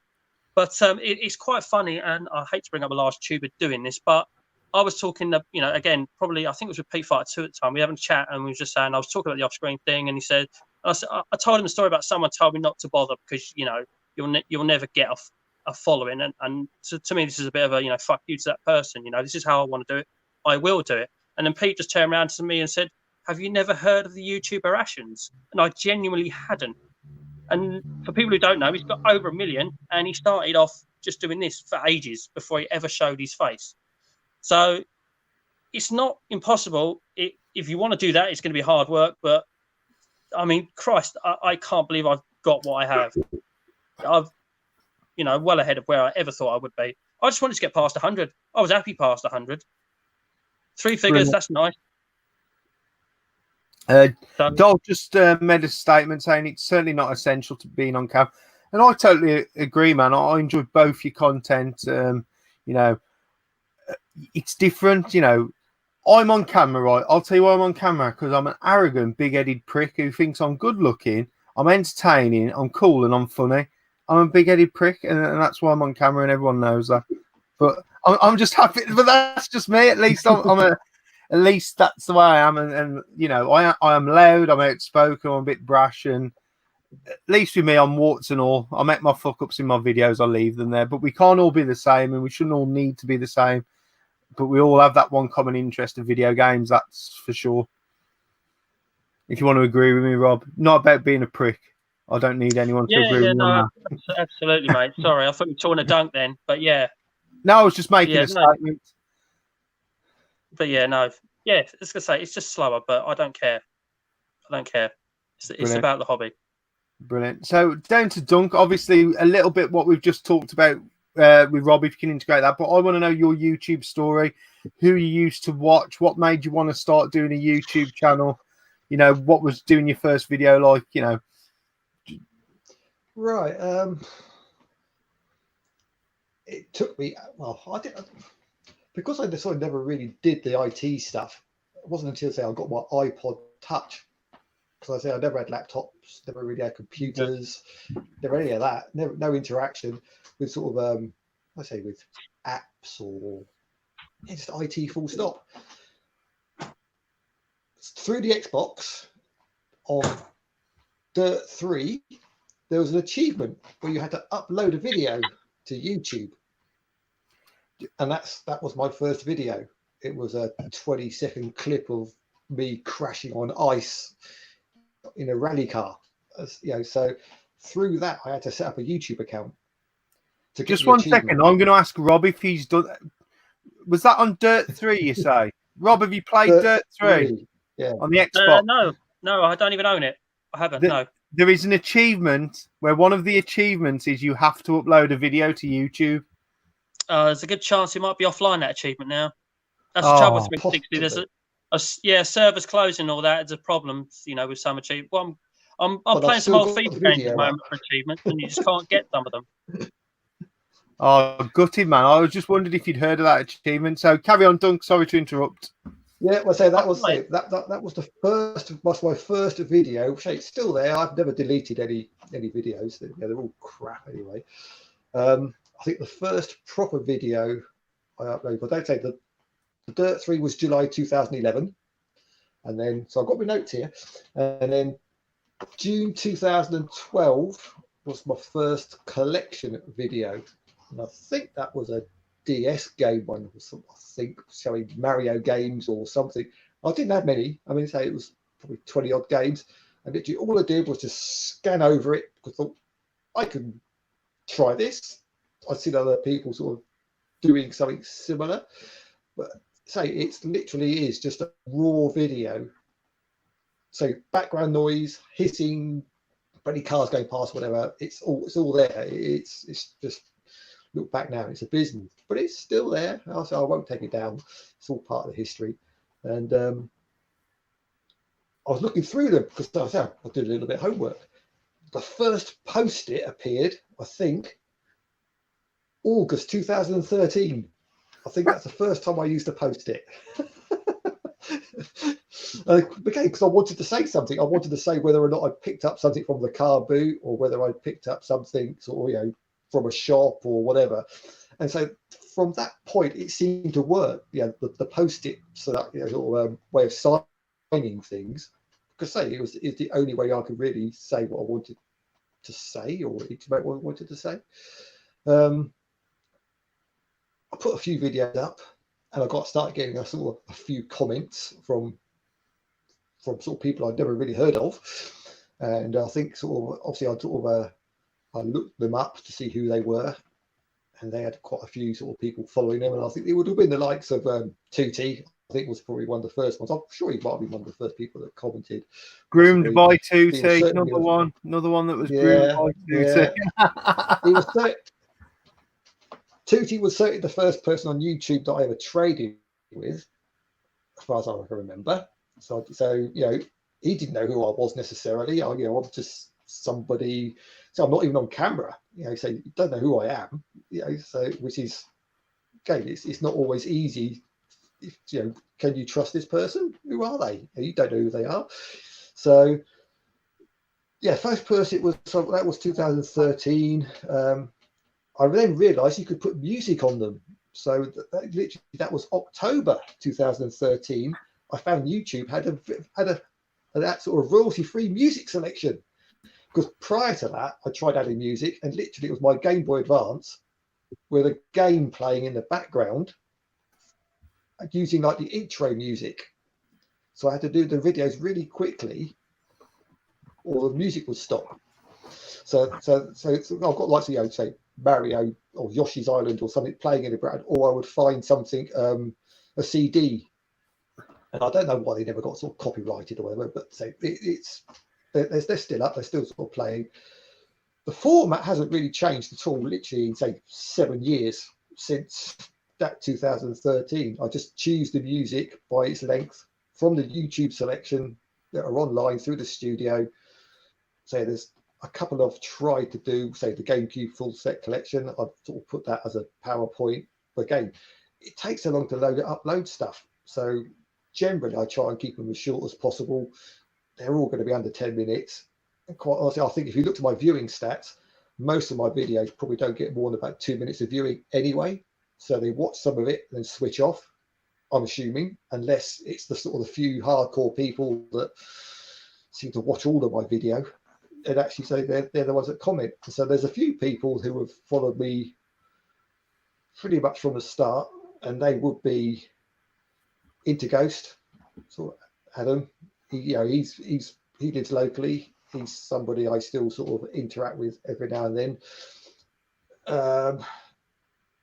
Tootie, so he still occasionally sort of comments on. He's sort of okay. I put stuff on for Instagram now, so my stuff is out there a little bit more.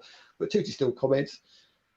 Daz used to comment a lot more than he sort of does now, but things move on. He's what I'm showing doesn't necessarily interest him because he's not sort of collecting the stuff that I used to sort of show. Gamecube was the thing that really got me producing videos because I was going for the full set.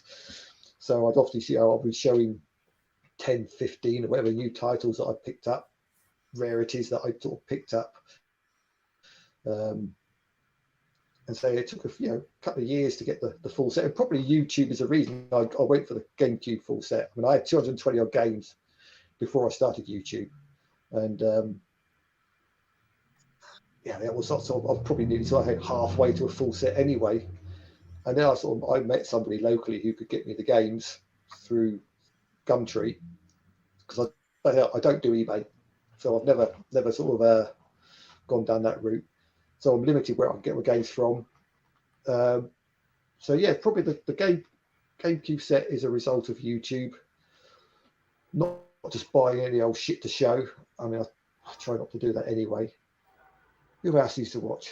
Phil Kett. He's sort of name from the past, but he doesn't sort of do videos anymore. But I did a lot of trades with him because he was going for a full Xbox set, and I had sort of Xbox games which I was prepared to swap for sort of GameCube, and as it was Neo Geo Pocket empty cases, which I got from him. Evo Haler was another one I used to watch, but I don't know if he ever used to watch mine, but I used to sort of enjoy his sort of videos. One of the few people that really does comment a lot, and I still sort of talk a lot, and I haven't really met him before, is Labosu Owen. He's always sort of comments, always very knowledgeable, always seems to sort of, he'll have the longest comment in one of my videos, probably, whenever I put one up. So I'd like to meet him at some point. Stu's got a quick question. Yeah. Out of you and Adam into Ghost, which one of you is the lizard at the car boot then? Is it you or into Ghost? I'm certainly not a lizard because I can't afford to be a lizard. I sort of, and I say these days I don't see that much. I do find some good stuff if I'm there quick enough. You've got to, so I used to be at the old car boots buying stuff literally as they were opening up the sort of the boots. But again, I'm not a person that goes diving into the boots. I'm not even a person that necessarily asks what they've got. I will wait if it comes out on the desk and I happen to be able to sort of ask what the price is and it's agreeable, or I can negotiate down a little bit, I'll buy it. But I'm not forceful at all. I mean, I'm not that desperate for it, because if I spend all my money at the first stall, I've got no reason to walk around the rest of it. So, and I'd hate to walk past something that I couldn't afford. So, and so I don't take much money with me anyway. So, but Adam, I bought an Xbox. I bought a boxed Xbox original from my local car boot, and I met Adam down at the car boot at the set on the same day. He looked at it, and he'd been looking for one apparently. I said, well, look, you can have it for cost if it works. So I took it home, tested it, and basically I let him have it for what it cost me. So yeah, I'm not, most of the stuff that I've got, I would trade it. I'm not after, I don't do eBay. I don't sell stuff. It's trade fodder as far as I'm concerned. So, and it's not necessarily full market value because it didn't cost me that. It's not what it's about, unless it's a Neo Geo, and a game that cost me 20 quid. It's 250 quid now. I'm not gonna let that go for 50. So, would you say YouTube's been a positive thing for you, Dunk? Do you think YouTube's been positive? It's been very positive. I don't have friends and it sounds sad, I don't have friends as such. I never have done. I've always been sort of because I think it's from when I was young, country, sort of living in the country, other than schooling. And then so you go to school, meet your friend, go home, and that's it. You sort of learn to sort of look after yourself, sort of thing. And my work is pretty much working on my own most of the time. So I work on an outdoor job. So I like my own company sort of thing. And I'm quite sort of motivated to do what I need to do. But yeah, but that's how I went up to Blackpool a few years ago. Thoroughly enjoyed it. You know, brilliant day. Apparently it wasn't as good as the year before. Because say I went up there primarily looking to buy games as much as anything else and to meet the tubers. But there weren't many stores up there. But say the Friday night, where it was, I mean, I had a big bag of stuff that I had sort of, you know, and yeah, I sold some of it. That enabled me to buy some stuff in the sort of the halls. But no, so I'm happy sort of trading stuff. And say if I lived up north, you know, I'd be at all the events. But I'm not prepared to travel, from literally the south coast for say it was 5.5 hour car journey to get to Blackpool. Then you've got the fuel, you've got the overnights. It's not that important. I should have spent the money down here at Car Boot for several months, and my money, literally what I spend, say it's the circle, I might sell a little bit on the old on Gumtree or whatever possibly, but generally most of my cash I get now probably comes from CEX because I'll take the cash value rather than the trade value. So you said you haven't got many like friends like in the real world. I would say definitely on YouTube I've made a lot of people who I would class as friends, man. And I'd probably talk to these lot now more than some of my mates who I'm still very good mates with, who I've known 20 years. But I think once you're part of the community and you're accepted in, everyone's quite welcoming. That is my opinion, that's for sure. I do feel part of the community. I mean, I'm in the sidelines, and I feel if I was front of camera, then I would be probably welcomed into it maybe a little bit more. I mean, say it's just I'm the post-it guy. That's pretty. I don't do anything else. I can't impart any knowledge through a post-it because you know everyone's got to want a really great tome of stuff. But also, Stu's pointed out you're on the south coast. Yeah, you're on Mr. Bads. Yeah. Do you know Mr. Bads Gaming? He's got a channel. Sure I've looked him up and noticed that. Yeah, but it's not somebody I'm sub to. Because there's a lot of people I'm not sub to. But well, if you talk to him and sweet talk to him, he lives your way and he's always up for car sharing and he attends a lot of the events. So that could be an option. You know, good nearest, but going back a few years, you obviously got the likes of Chris Shankt. I mean, and Rich King Retro. I mean, they're sort of Cornwall or Bristol, and they're not a million miles away. But I'm far enough away from them that it's quite a big detour to come and pick me up. And I don't like sort of being beholden to people. You know, if I can't make my own way, then I probably don't go. You know, it's because I say I like to book my own room, go to it and say I've only ever really been to Blackpool the once, and I've been to London gaming 3 times now. 3 times, I think it is. And also the second time I went there, I think I met the Godfather, Retro Godfather, met him there. But I met him at Blackpool previous, so I recognised him. So I spent a couple of hours sort of chatting with him, sort of thing. So I'm quite happy to talk to people in the flesh.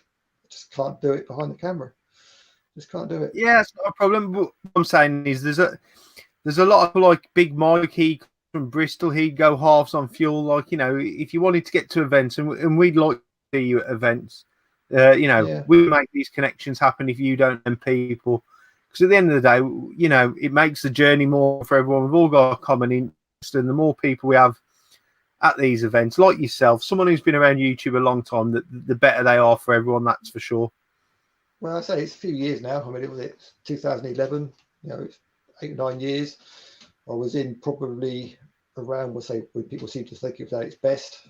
And then I'm still here when it's sort of like the second birth of the new batch, if you want to say it like that. But yeah, and there's still a few of the old boys going. But there's a lot of people I used to watch aren't doing it anymore. So yeah, this is what I'm trying to do. I'm trying to fix YouTube and bring all these old boys back, like you, X-Files, mate. I know you're in the comments. Get a pickups fucking video done, mate. Sort it out. I used to watch Grub a lot, and Chad Bailey.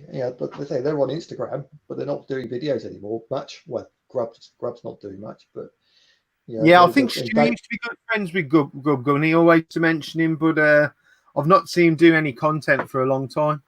No, his dad's his best mate, isn't it? So yeah. I think he's just moved away from the retro gaming. He's got other ambitions in his life. Good on him. He's changed his life around. So yeah, no, totally support him. While we're talking a little bit about events and expos, throw over to Rob because you went to the last London's. Oh yes, I did. I went to the last London gaming market. I did go. Yes, so did Dunk. So did Al. Yeah, come back. I kicked myself out. I do fucking. It's this mouse. It's too fucking sensitive. It's this thing, man. Right. You only have to slightly touch it because it's all touchpad all over it. And there must be one bit that I press that's like return and it kicks me fucking out. Anyway, by the by, you went to the last gaming market at London. Knowing what you know now and how, how COVID's played out for the country, would you probably have gone? With the rules that are in place now, if they were in place then, definitely not, obviously. But it was hadn't quite kicked off, had it? They were just kind of umming and ahhing to do, with what to do about it. And I remember checking Twitter just to see if it was, they replay events, that's it, to see if they said it was going ahead. And basically the statement that they issued that was the cases in London was low and that because it was a small event that it would still be going ahead. I know that when we went there, it was they had hand sanitizer at the desk when you went in. And there were people going around giving. I've noticed the hand sanitizer pretty much giving it just to the stallers actually, rather than the punters. They were going to all the stallers and giving them hand sanitizer to use. But it had a clear impact on the event. I mean, Dunk probably knows from going to previous ones. It's kind of a hall with a little sort of smaller hall at the back, and in that back hall they kind of have enough room for about up to 10 sellers. It's normally about half a dozen in there. That was shut off, so.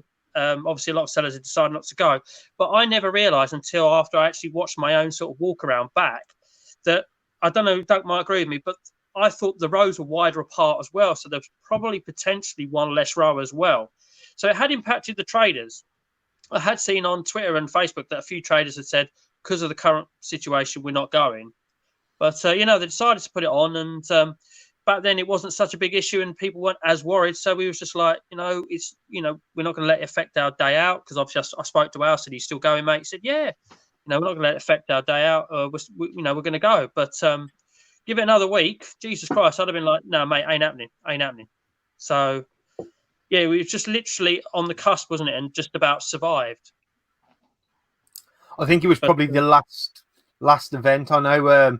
Obviously, the Revival was probably the last kind of expo, but the London gaming market as a market was just after that, wasn't it? If I'm correct. Yeah, it was the last one to make it. I think it's the last one we'll have this year, if I'm honest. I've got my fingers crossed that for some reason Donny may happen in December, but I honestly just think the year as a whole is just generally a write-off, isn't it? The whole year. Just life in general, unfortunately. Events as a whole, mass gatherings, I can't see happening this year. I'd like it to. I probably fucking need it to with the stuff I need to sell. But as people are saying in the comments, Revival was a bit iffy, but Revival was even the week before, man. I'm pretty sure London was like days before we went into lockdown, weren't it? Really? They were talking about it back at Donny as well, weren't they? It was a thing at Donny. But it just wasn't massive. It was over in China. It hadn't really come over here. So, but there was the early cases. There was like a couple of cases in this country when Donny was on. So, So it has been around a while.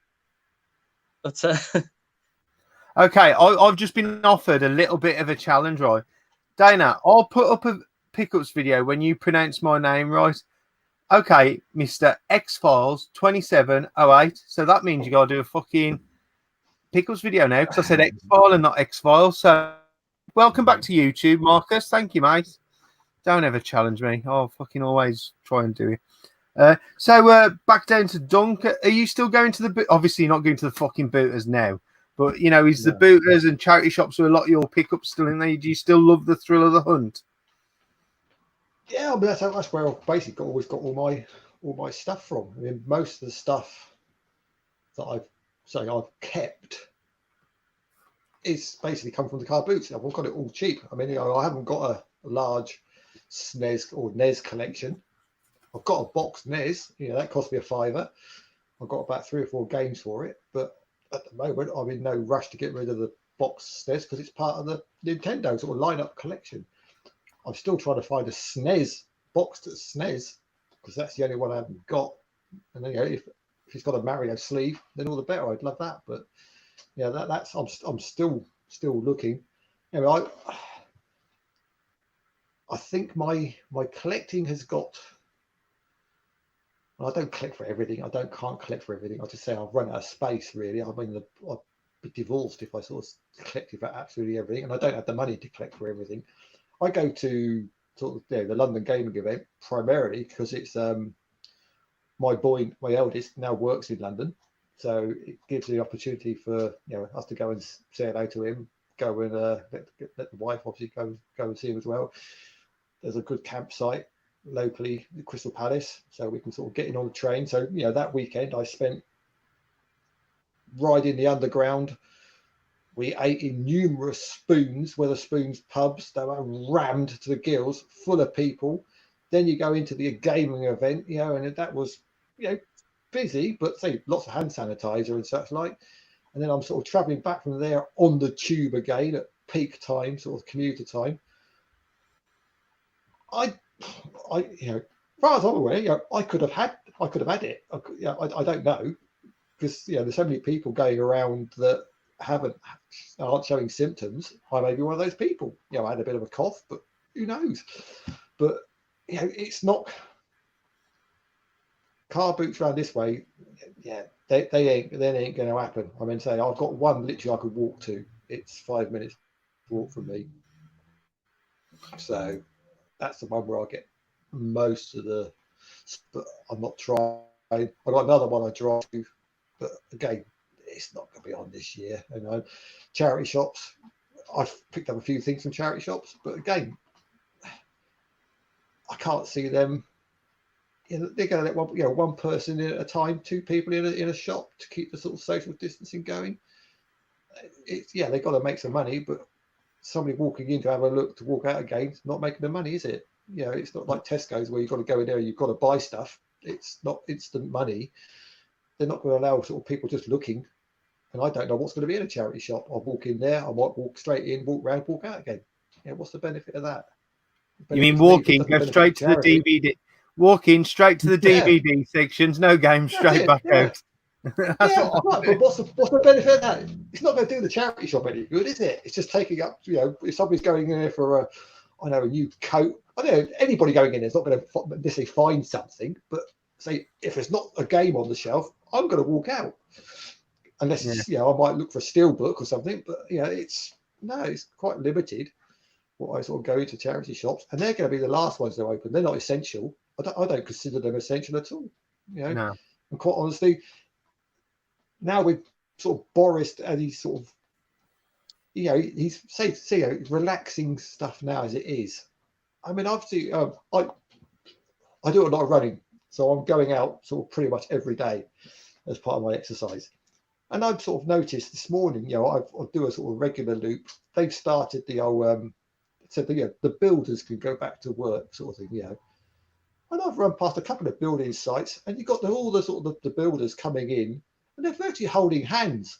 They ain't social distancing at all. And I can see, literally another month or whatever, there's going to be a second spike again, and it's all going to bloody shut down. It's all going to go pear-shaped. It's just no. So I've written off this year. I mean, I'm saving money. That's the way I look at it. I haven't got much, but what I have got, I'll save it, and I'll buy a couple of beers extra in the Sainsbury's, every week, and I'll enjoy those. Yeah, as for that second spike, with the second spike, we're not going to even know for 2 weeks until whether that's been affected or not. And by then, we're already 2 weeks in, ain't we? Sort of thing. Like, so that's the worrying thing with that. But I'm just staying fucking where I am because I fucking can. I'll stay here as long as I can. Well, I'm not furloughed, so yeah, I'm technically still at work. I'm working from home, but I work outdoors. I would be safer at work, but the people I work for are so sort of health and safety orientated. They won't let me. You know, I have to basically do admin work from home. That sounds like it thrills you massively. That does, Dunk. Massively, yeah, really good. Yeah, I'd much sooner be outside banging a fence post or something than sitting tapping a computer for hours on end. What were you going to say, Rob? You went to no, say. I was just going to say that of all people, I'm going to be one of the last back to work. Definitely going to be one of the last. Passenger aviation. Look at the rules they're trying to bring in for that. Oh yeah, that's I mean, the big cloud over my head. There's a helicopter coming over my head at the moment. It's probably the fucking police after some local baghead or something, or looking for a crowd or a social fucking gathering or something. But we'll get back to the gaming. So we'll go to Rob first. Dirt 3, by the way. Go on. Live on air 10 minutes ago, I bought Dirt 3 just because you told me about that achievement. So I'm going to try it. Oh. Influencers, YouTube influencers. There you go. Brilliant. You're easily influenced. That's your trouble, Rob. You don't need to tell me an achievement in an Xbox game. You know, I don't need much persuasion, do I? It's probably only 10 points or something. 20 at most. They all add up. I'm nearly at 500,000. I'm nearly there. Just over 5,000 off. Yeah, well, the only game I completed like that was Avatar, because that was a quick 1,000. So everything else. Press B for less than 5 minutes, yeah. Yeah, literally about 4 minutes and got it. So. See, I feel bad now because I'm the only person who plays Xbox and don't care when I get an achievement. I'm just want to play the game. No, is there something wrong with me? Is the Rob? No, it's like Marmite. You either love it or hate it. You either want to get achievements or you don't. You don't get someone. You know, I'll go on a bit of achievement purge and go, oh no, didn't really. You know, there is no in between. You either love it or you hate it. I find you want to get a massive score or you don't. So, 11 I just years like how they kind of add an extra dimension to your favorite games potentially. Like you could finish the campaign and all of that, and you're like, well, I'm done with this now. Do I move on to the next one? You can have a look at the achievement list, and you're like, right, play the game through on this difficulty. Okay, I haven't done that. We'll do that. We'll crank it up to insane and play through it again. Play the campaign only using the plasma cutter. I'm stealing one for Dead Space there, that I haven't done. But, you know, it could inspire you to then try and play the game through again, just in another manner that you wouldn't normally try. So, yeah, it's just, that's why I love them, you know. Why not just play it on maximum difficulty to start off with? Well, sometimes they leave that easier. No, they leave that mode locked. To unlock insane, you sometimes have to beat it on any difficulty. So you might as well play it on the bottom one to unlock the highest one to get through as quick as possible and then play the hardest difficulty. See, I'm a well-trained achievement hunter here. Yeah, well, I've been on 11 years on Xbox Live, and I think I'm on just over 29,000. So, yeah. I'm not Question to Rob from X-File 2708. Let's get it right, yeah. Rob, achievement hunting. What is your gamer score? I think you just kind of mentioned it. And do you play retro and disappointed no achievements? So do you play retro games and then disappointed there's no achievements in it? I don't think so, because I think it's just something you solely link with the Xbox, but I'll let you answer. I'm just turning the Xbox on now so I can get the exact score for you. But yeah, no, obviously I love it. There's like the wall of PlayStation Plats there. The Retron 5, I do avidly collect and play retro stuff.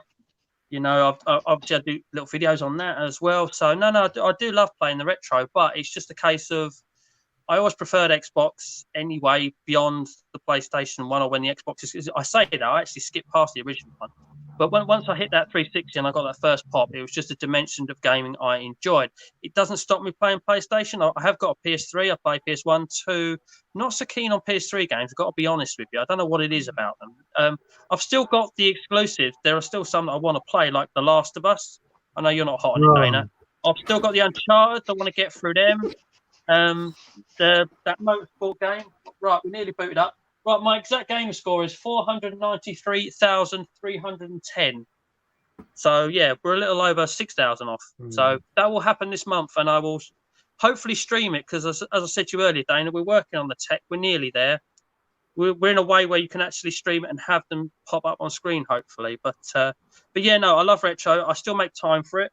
And in fact, since I've got back into YouTube and as such, and started playing more of the retros or anything, it's actually had a bit of an impact on my gamer score because I'm not picking it up to the ridiculously high levels that I was. When I first started doing YouTube in 2019, I was just an achievement hunting channel. I was some months, or most months, I was getting over 20,000 gamer score. 1 month I even hit 40,000. You know, I was literally hammering it.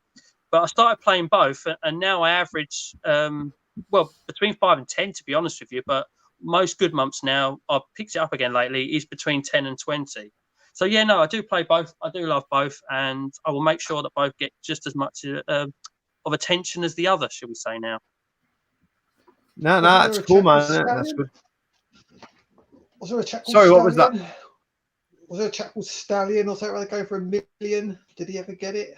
Yeah, Stallion 83, to me, what he done in achievement hunting is something that will never be beaten as such. Because there are people that passed 1 million, there are people that passed 2 million, but he got to 1 million first, which is obviously is an achievement within itself. Yeah. But he done it using only Xbox 360, which is a hell of achievement. Right. Hell of achievement. Yeah. Now with the Xbox One, the reason why I was getting them figures, you know, the 20,000 and all that sort of stuff, is you could buy an Xbox Live indie game, target the right ones, and some of them are, loads of them are done in under an hour. Some are done in under half an hour. There's even a visual novel which you can get 1,000 game score out of in 8 minutes. And there's loads of occasions of stuff that you can do that with now. So it's kind of been devalued a bit as such, but I say it's been devalued, but at the same time, it's open to everybody. So it's still fair game if you ask me. But yeah, Stallion 83 got to all major landmarks, up to 1 million, up to about 1.5 million, just on the Xbox 360, which is why it's an unprecedented achievement, which will never be matched in my eyes. I'd love to get 1 million game score just using Xbox 360 games, but I'll spend the next 20 years doing that. I'll probably try because I'm nuts like that when it comes to gamer score. Just a quick statement, but I'm going to, a question/statement, and I'll chuck it over to you both. Duncan can go first, because I think Duncan will be more interested in this. Dad and Lads Gaming says, I wish Nintendo would introduce a version, stars maybe, etc. So, like, obviously, you've got the achievement hunting on the Xbox, you've got the trophies on PlayStation.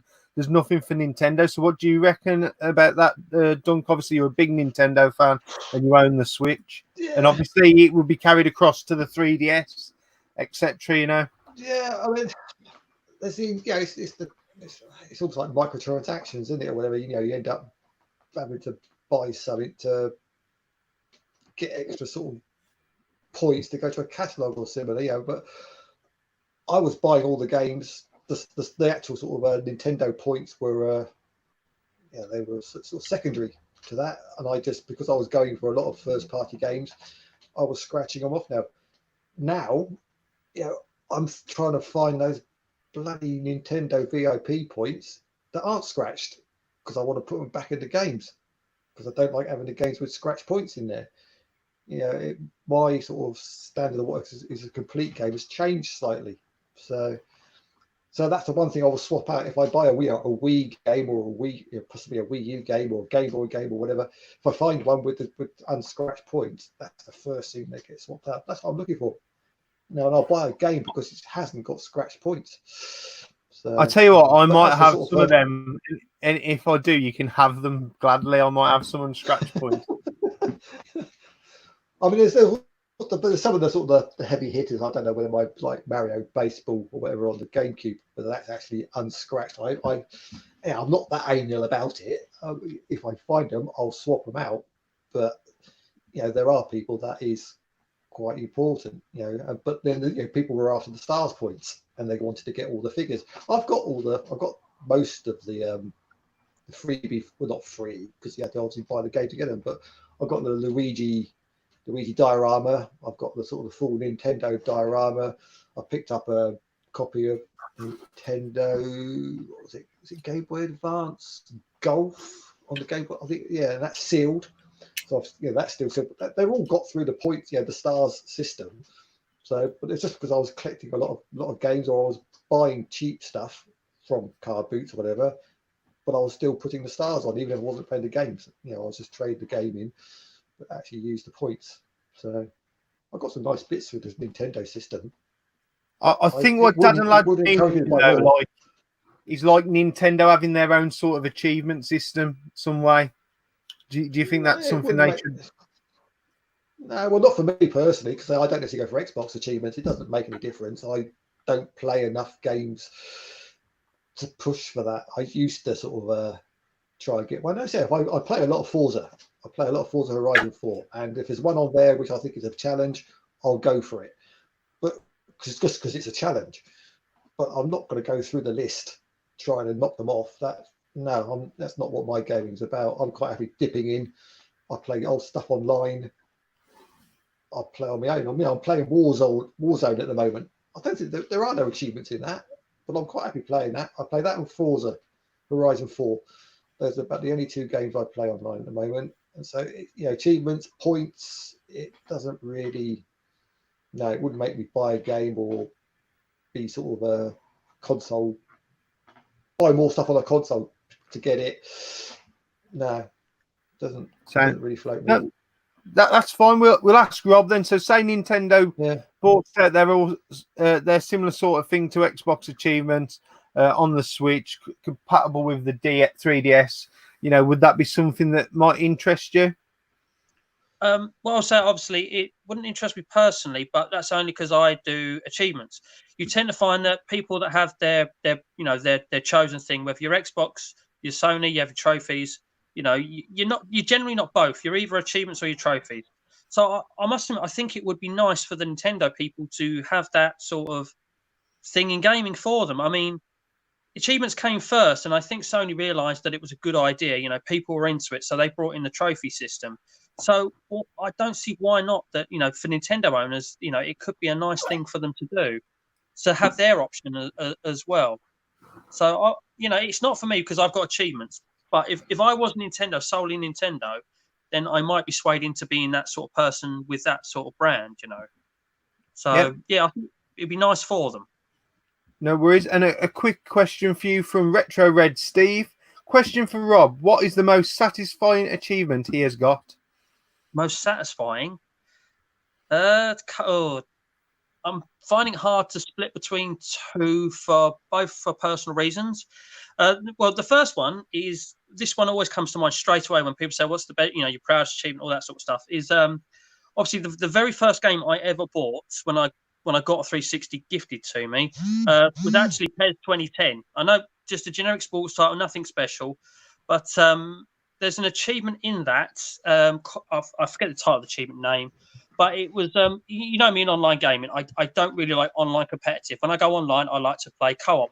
That was the days where whenever I had a game, I had to get everyone because it would never leave the collection, because back then I wasn't a collector. It would never leave the collection unless I got everything. There's one achievement in that, and its description was win 75% of your last online matches. So I broke that down. So that's basically winning 15 out of 20 matches. And obviously, once you get to match 20, whatever happened in match 1 after, your next game, that gets knocked off. Which not only meant I had to be good at the game, I had to play online a lot. And that took hours to perfect. I didn't edge my bets. I picked Brazil. I worked out how to tweak the formation to my best, and then how to sort of get the wins as such. And I was eventually able to do it. I got a streak of like 11 in a row. Then I lost one. Then I drew one, and draws don't count. But eventually I got that 75% and obviously unlocked. And not only was it difficult and an achievement I didn't like because it was online, but it also led to my very first completion as well. So I always think of that as a little bit of a proud thing. The other one, which I find it hard to split between, is it's well publicized. I love Gears of War. Every Gears game has a seriously achievement. Now, Gears of War 2 arguably has the easiest one of it, but because I have one of those seriously achievements, that one I find quite satisfying, and that's just 100,000 kills in any mode. So campaign, horde, online, whatever. That's the only seriously one I've got. It's the easiest doable one, but I've got it. And to say I'm in the Seriously Club as by actually having one, I find that quite a satisfying thing as a Gears lover that I am. So I can't split between them two. So I hope that's an all right answer. It's kind of a 2-for-1. Mate, that's a good enough answer for me. Let me just get to where that question was to make sure it was the last question. I believe it was. Yeah, so my intake, I'll just have a little say on the Nintendo thing. I'm not massively bothered. Rob knows what I'm like. I like competitive gameplay, so I play a lot online, so I don't see achievements. I remember you watching my stream when I streamed Streets of Rage 5, and that lit up your eyes when you saw that little achievement pop down the bottom.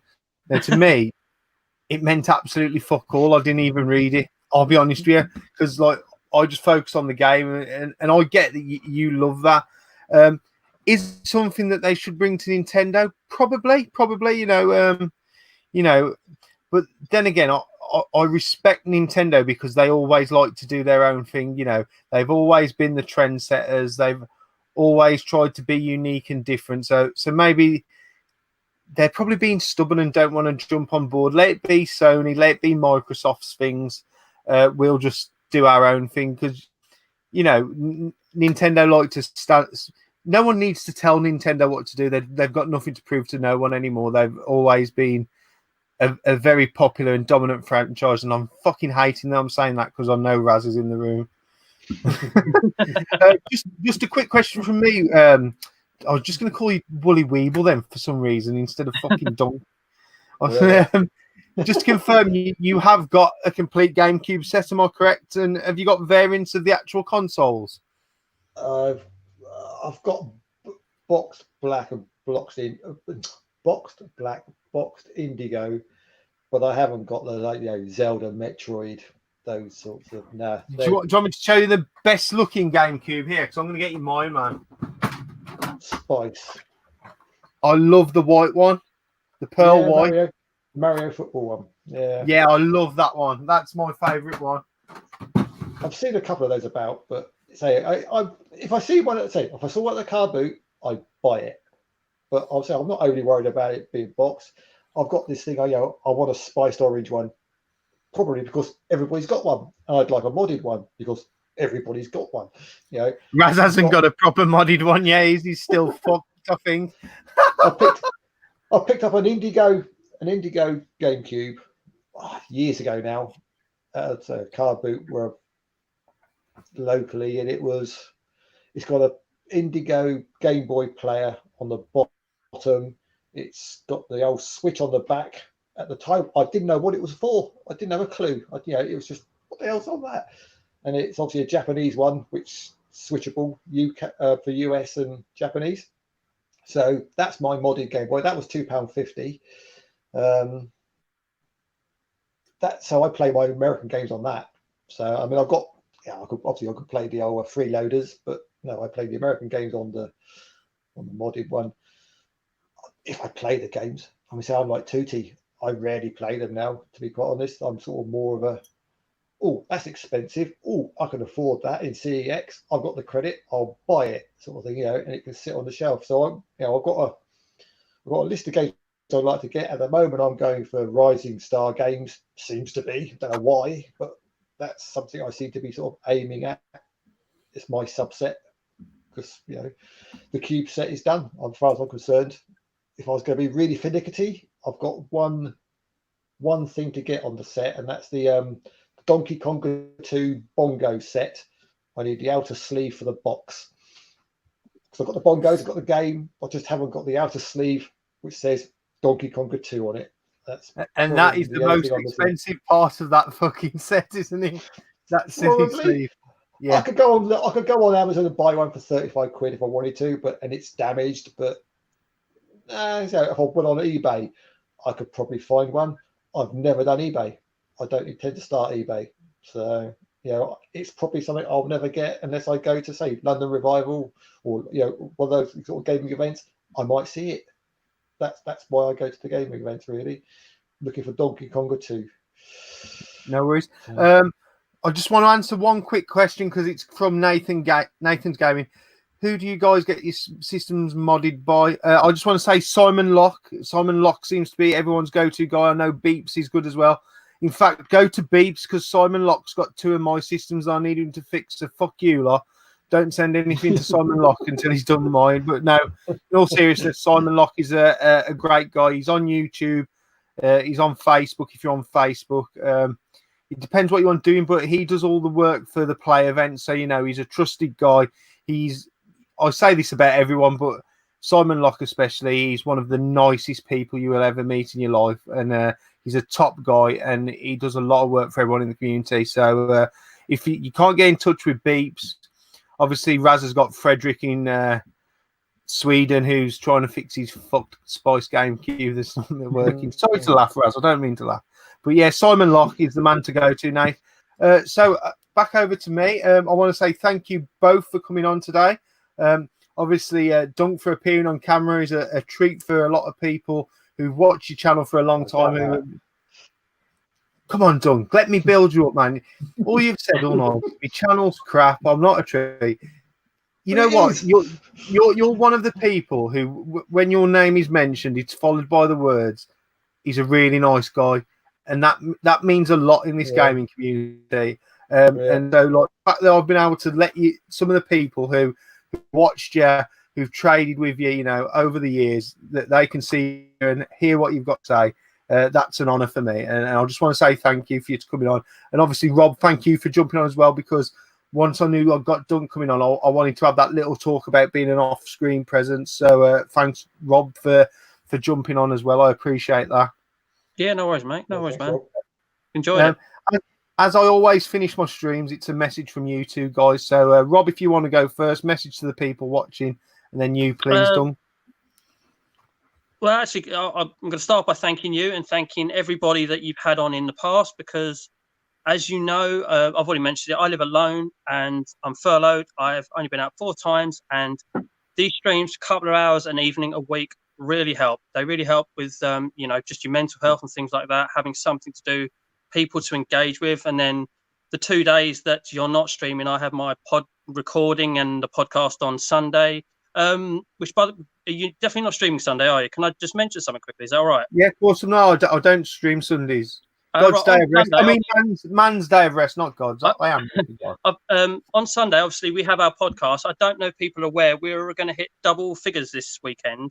We're going to have a 10th episode. But what we're going to do, if we can get the tech sorted, we're going to do basically what we're doing now. We're going to do a live stream, hopefully, with all 6 of us. And it's going to be live, and we want to take questions for people. So that's going to be at 8 o'clock like you do, and probably go on for up to 2 hours. So actually, if you want to come along, by the way, that'd be great to that. But again, just sorry to steal a little bit of advertising there. But no, that's fine. What I'm going to say is, if you guys are struggling with any of the tech or what you need setting up, you know where I am, man. Just drop me a message. I can always jump in and I think you guys a hand in the build-up. As the host, I think Bear's going to do that. So, Bear, if you're watching and you need help, here's the man. Useless. He's fucking useless, Bear, isn't he? You might as well. Bear, just message me and fucking useless. But no, carry on, Rob. Thank you to yourself, everyone who's taken part. Honestly, it does help mental health to people that are stuck in and need something to do to engage people with. Obviously, we had this a little relaxing down. I think everyone in the comment section is sensible enough to know to stick to the rules. I mean, look, the girls here are doing social distancing as well. We can all do it still. Again, it's just getting past it all, isn't it? So it's not nice for any of us, but just stick at it, and we'll get through it eventually. I'm sure we will. I'm positive we will. I'll just try and remain positive throughout all of this. But no, thank you everybody, and thanks for having us back for a second time. I can't, even with my hands just waving all the time. Thank you very much. That's not a problem, Rob. So, message from Duncan and Woolly Weeble to the people watching. Seconding all that, really. I mean, if you're not going to social distance and say it's just going to go on and on and on and on, isn't it? It's going to be the end of it. There's such a small percentage of people probably caught the blooming thing at the moment, or have shown symptoms of it. It's not over, and I say I'm out running every night. I'm seeing people. They're not social distancing. Why the hell people are going to be allowed to travel to various places? I don't know. It should be stay at home really until it's sort of sorted. I can understand why there's, that they're reading a bit of lockdown, but you don't need to drive to exercise. That just doesn't make sense to me. So, look after yourself. Only you could be responsible. I mean, that's it's down to you. If you don't want it, don't go next to people. I mean, I've seen so many people that seem to be flouting that. They've either had it and don't care, or they just don't care. It just the mind boggles really. So, as I normally say at the end of a video, that's all you've got to do is stay happy, innit, really? And then at the end of that, and as stay always, healthy. and as always, take care. Thank you. I'm going to drop you both backstage while I do my outro. Thank you both very much for being on. It's been brilliant. No worries, man. So, two great guys. Obviously, Dunk never, ever appears on camera, so I'm quite honoured that he's come here and talked to you all. Hope you've all enjoyed it. Hope you've all had fun in the comments I've been looking through. We've managed to avoid the trolls tonight, which is a fucking minor victory, but they're fucking idiots anyway, so I don't really care about them. Day off tomorrow. It's Wednesday. Find something else to do with your fucking time, and I'll see you all back on Thursday. Good night.